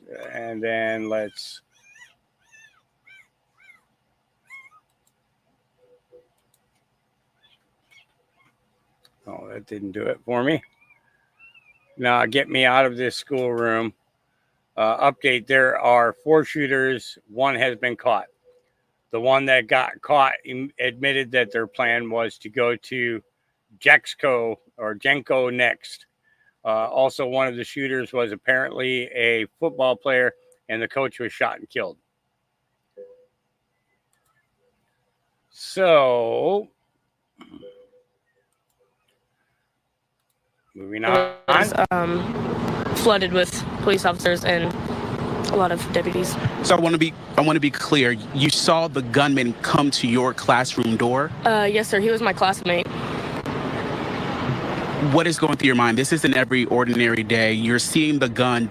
Just walk us through that, because to a lot of people watching, you're young. Yeah. You should not have to deal with that. Walk us through this if you can. Smiling away. I mean, I just kind of got up, was getting ready. I mean, I never, a lot of people say that it's something that you never really think is going to happen. It's not something that goes through your mind in the morning, and it's really not something that goes through your mind in the morning. As soon as I got to school, I was excited. I really wanted to be at school that day.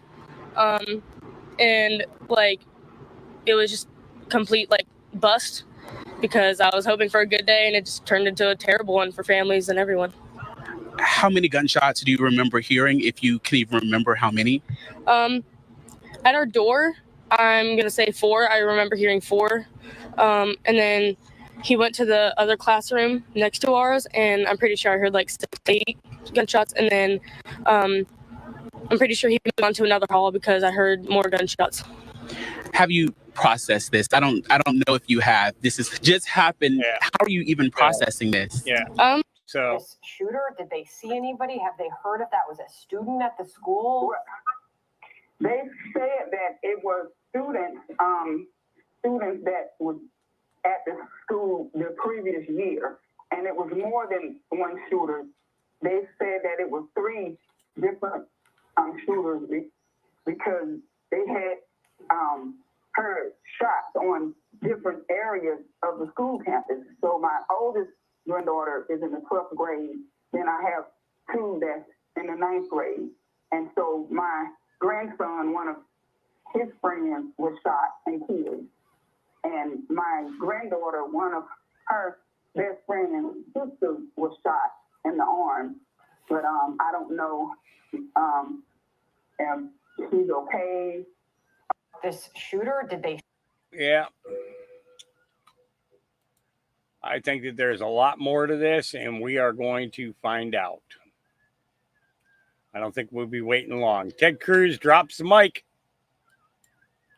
Bill Maher tries to call Ted Cruz out, which backfires on him almost instantly. Trump's own election people said it was one of the most fair, well-run elections ever. Why won't you let it go? Bill, you're the one that's not letting it go. You're the one that's asking about it. But let me be clear. I have never once seen you ask Hillary Clinton why she said in 2016 that Donald Trump was an illegitimate president. I've never seen you ask Democrats why they objected to the presidential certification in 2001. That was George W. Bush. In 2005, that was George W. Bush. And in 2016. And so I don't think we should have a double standard here. Al Gore was the head of the Senate at the time. He had to pass the baton in an election. He knew he won. The other are you an election denier? You just said Al Gore won that election. Well, he did not win. I mean, he won. using I'm your sorry. definition. You're right. Like this video, make sure you like, comment, and subscribe.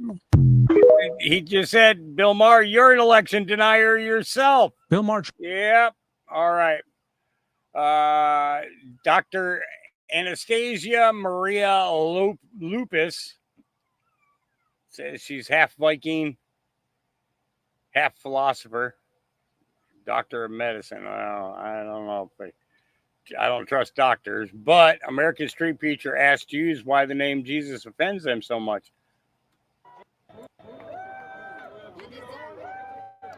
We deserve it on? Yeah. Do we deserve to be crucified? Yeah. Now, Jesus said, if they hated me, they'll hate you too. If they hated me, they'll hate you too. Why does the name... Can't hear it. Can't hear it. That's a shame. Yep. All right. Drilling contractor accidentally punched a hole in the Queens Midtown Tunnel, causing water from the East River to spew into the tunnel. The incident forced officials to close down the tunnel for nearly an hour, according to MTA CEO Jano Lieber, private contractor. Yeah.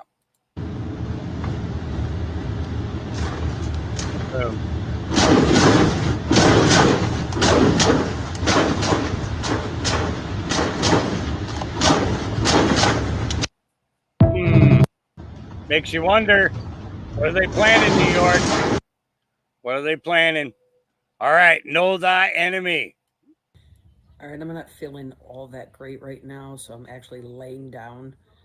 But as I'm scrolling X and seeing all this information and posts about the school shooting today, I want people to understand something very clearly. Almost every single school shooting is planned by these corrupt, evil lunatics that want our guns. And if you think that sounds crazy and it's too far-fetched, that's exactly the problem. They know that that sounds absurd. Who would purposely hurt children or fake it, right? Who would do that? They would. They're lunatics.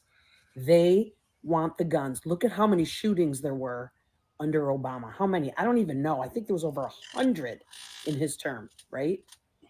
They tried so hard to take our guns away for exactly this moment in time.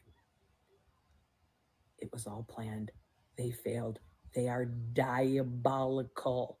Know the enemy. Yep. Know thy enemies. All right, guys. That's the top of the list.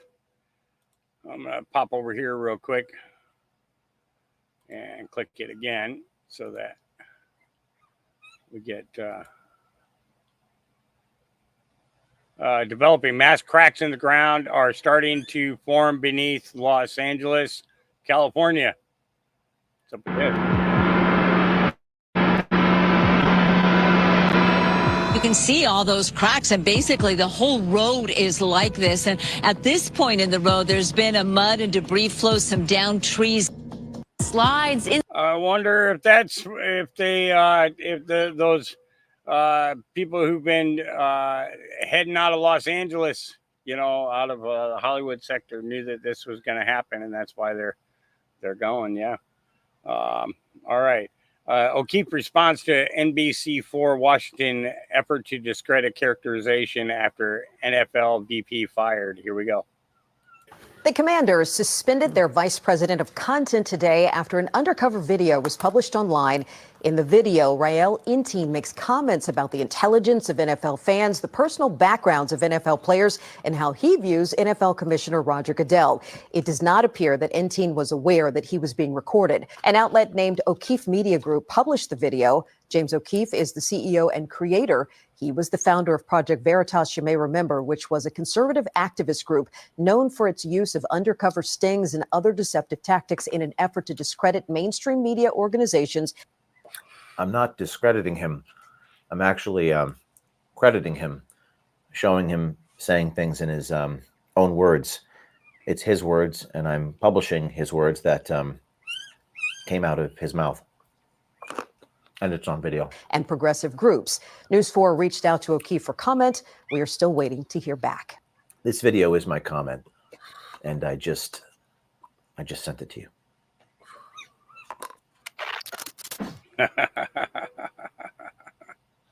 Yeah. Breaking news video. Assistant Chief Taylor has been investigating and about to expose major corruption in Tennessee and the United States. Today, he was raided by the same state bureau that he was investigating. Everyone must see this video. Please forward as more people to see. I'm going to grab the link just in case this is really good. Hello, everybody. I'm Assistant Chief Taylor with the Millersville Police Department in Middle Tennessee. My agency and myself have been investigating corruption within Tennessee and throughout the United States. We have identified people with the Tennessee Bureau of Investigation, members of the District Attorney's Conference here in Tennessee, members of the Judiciary, as well as in numerous other states. Today, the Tennessee Bureau of Investigation executed a search warrant on our police department, as well as my personal residence, looking for any type of electronic devices and or anything that pertained to the investigations that we were doing. When I requested a copy of the search warrant of my residence, they provided me a copy that was not for my residence, and they refused to give me a copy of the search warrant that would list my home address. So this is what people have to look forward to if they go after the corruption nationally and locally. Well, he said nationally and locally. Yep. Interesting. Yeah.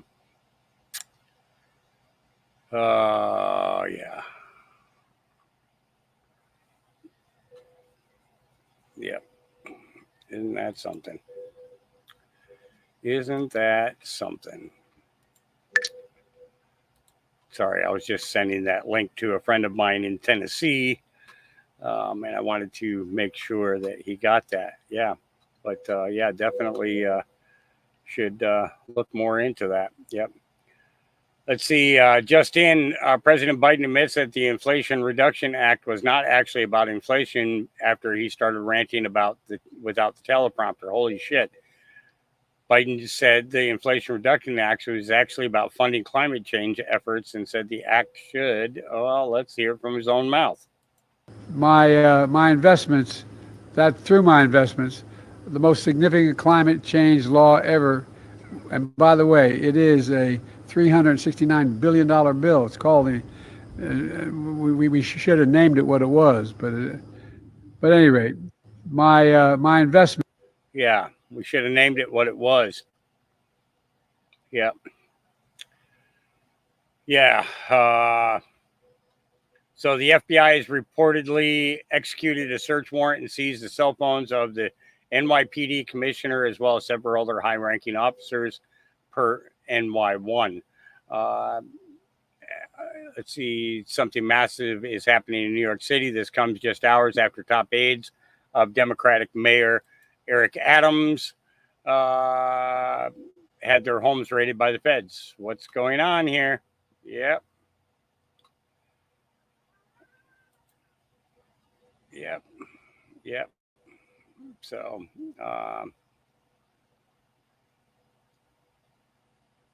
so a woman in Florida captured footage of a helicopter spraying a mysterious blue chemical directly over her home. While officials claim it was for mosquito control, others who have witnessed similar events have reported feeling unwell afterwards, raising concerns. Mainstream confirms this is safe and effective. And you'll see it minutes here. ago, I hear the helicopter. You can it's loud, making that noise, and come out here to look. And I'm sitting outside, but I come out from underneath the pool area, and where I could see, and I see blue coming out from underneath it. And, we're thinking it's a flare or whatever. It's not a flare, man. We watched it till it ran out. He legitimately just kept spraying it literally right above my house, this blue chemical, whatever the heck it is. And just flew off, went about his business after it ran out. I stopped recording before it ran out. Yeah. About that. So there's been other reports of that as well. Comedian Jim Brewer on Epstein Island visitors. This will be our last one for today. Names are true. And I'm going to tell you right now, there's some names on there that when I say broke my heart, it breaks my heart. They're huge actors, huge musicians, huge. And the thing is, it's out there. The list is out there. I've seen it multiple times. And like I said, it started 2 years ago. It's up to you to go look for it. And so many of you are not ready. If it was true, which is a little weird that the whole, it's a human trafficking trial. It's not. So let's talk about abortion. Let's talk about gun laws. Let's talk about Ukraine. No. Let's talk about that. Let's talk about that. Why aren't we talking about that? I'll tell you why. It has the potential to collapse governments, music industry, film and TV industry. Do you realize the magnitude? We're talking okay, here's Hollywood, here's government, including ours. And here's all of Hollywood, and all the biggest musicians you grew up going, I love them. And all of a sudden just gone. Because if I find a name, which I have to say, there are certain names, and I don't know if they're true. Nobody knows they're true until they officially come out and go, yeah, it's true. It's on the internet, some guy reading the names, reading them. He read them. But here's what's interesting. Nobody that has been put out there has claimed, hey, man, this stuff is all BS. Stop including me. I haven't seen it. Yep. I haven't seen it either. All right, guys. I want to thank everybody for joining me here today. Thank you to all of you that donated today. I appreciate you very much. You all help so much in keeping this place going and keeping me coming back to you every day. And I love you guys. I appreciate you. I value everything that you do for me and the dogs and the puppies, and just keeping the farm going. All right. So remember, our Creator loves you. His Son, Jesus Christ, loves you. And I love you. And we'll see you guys again tomorrow. Peace.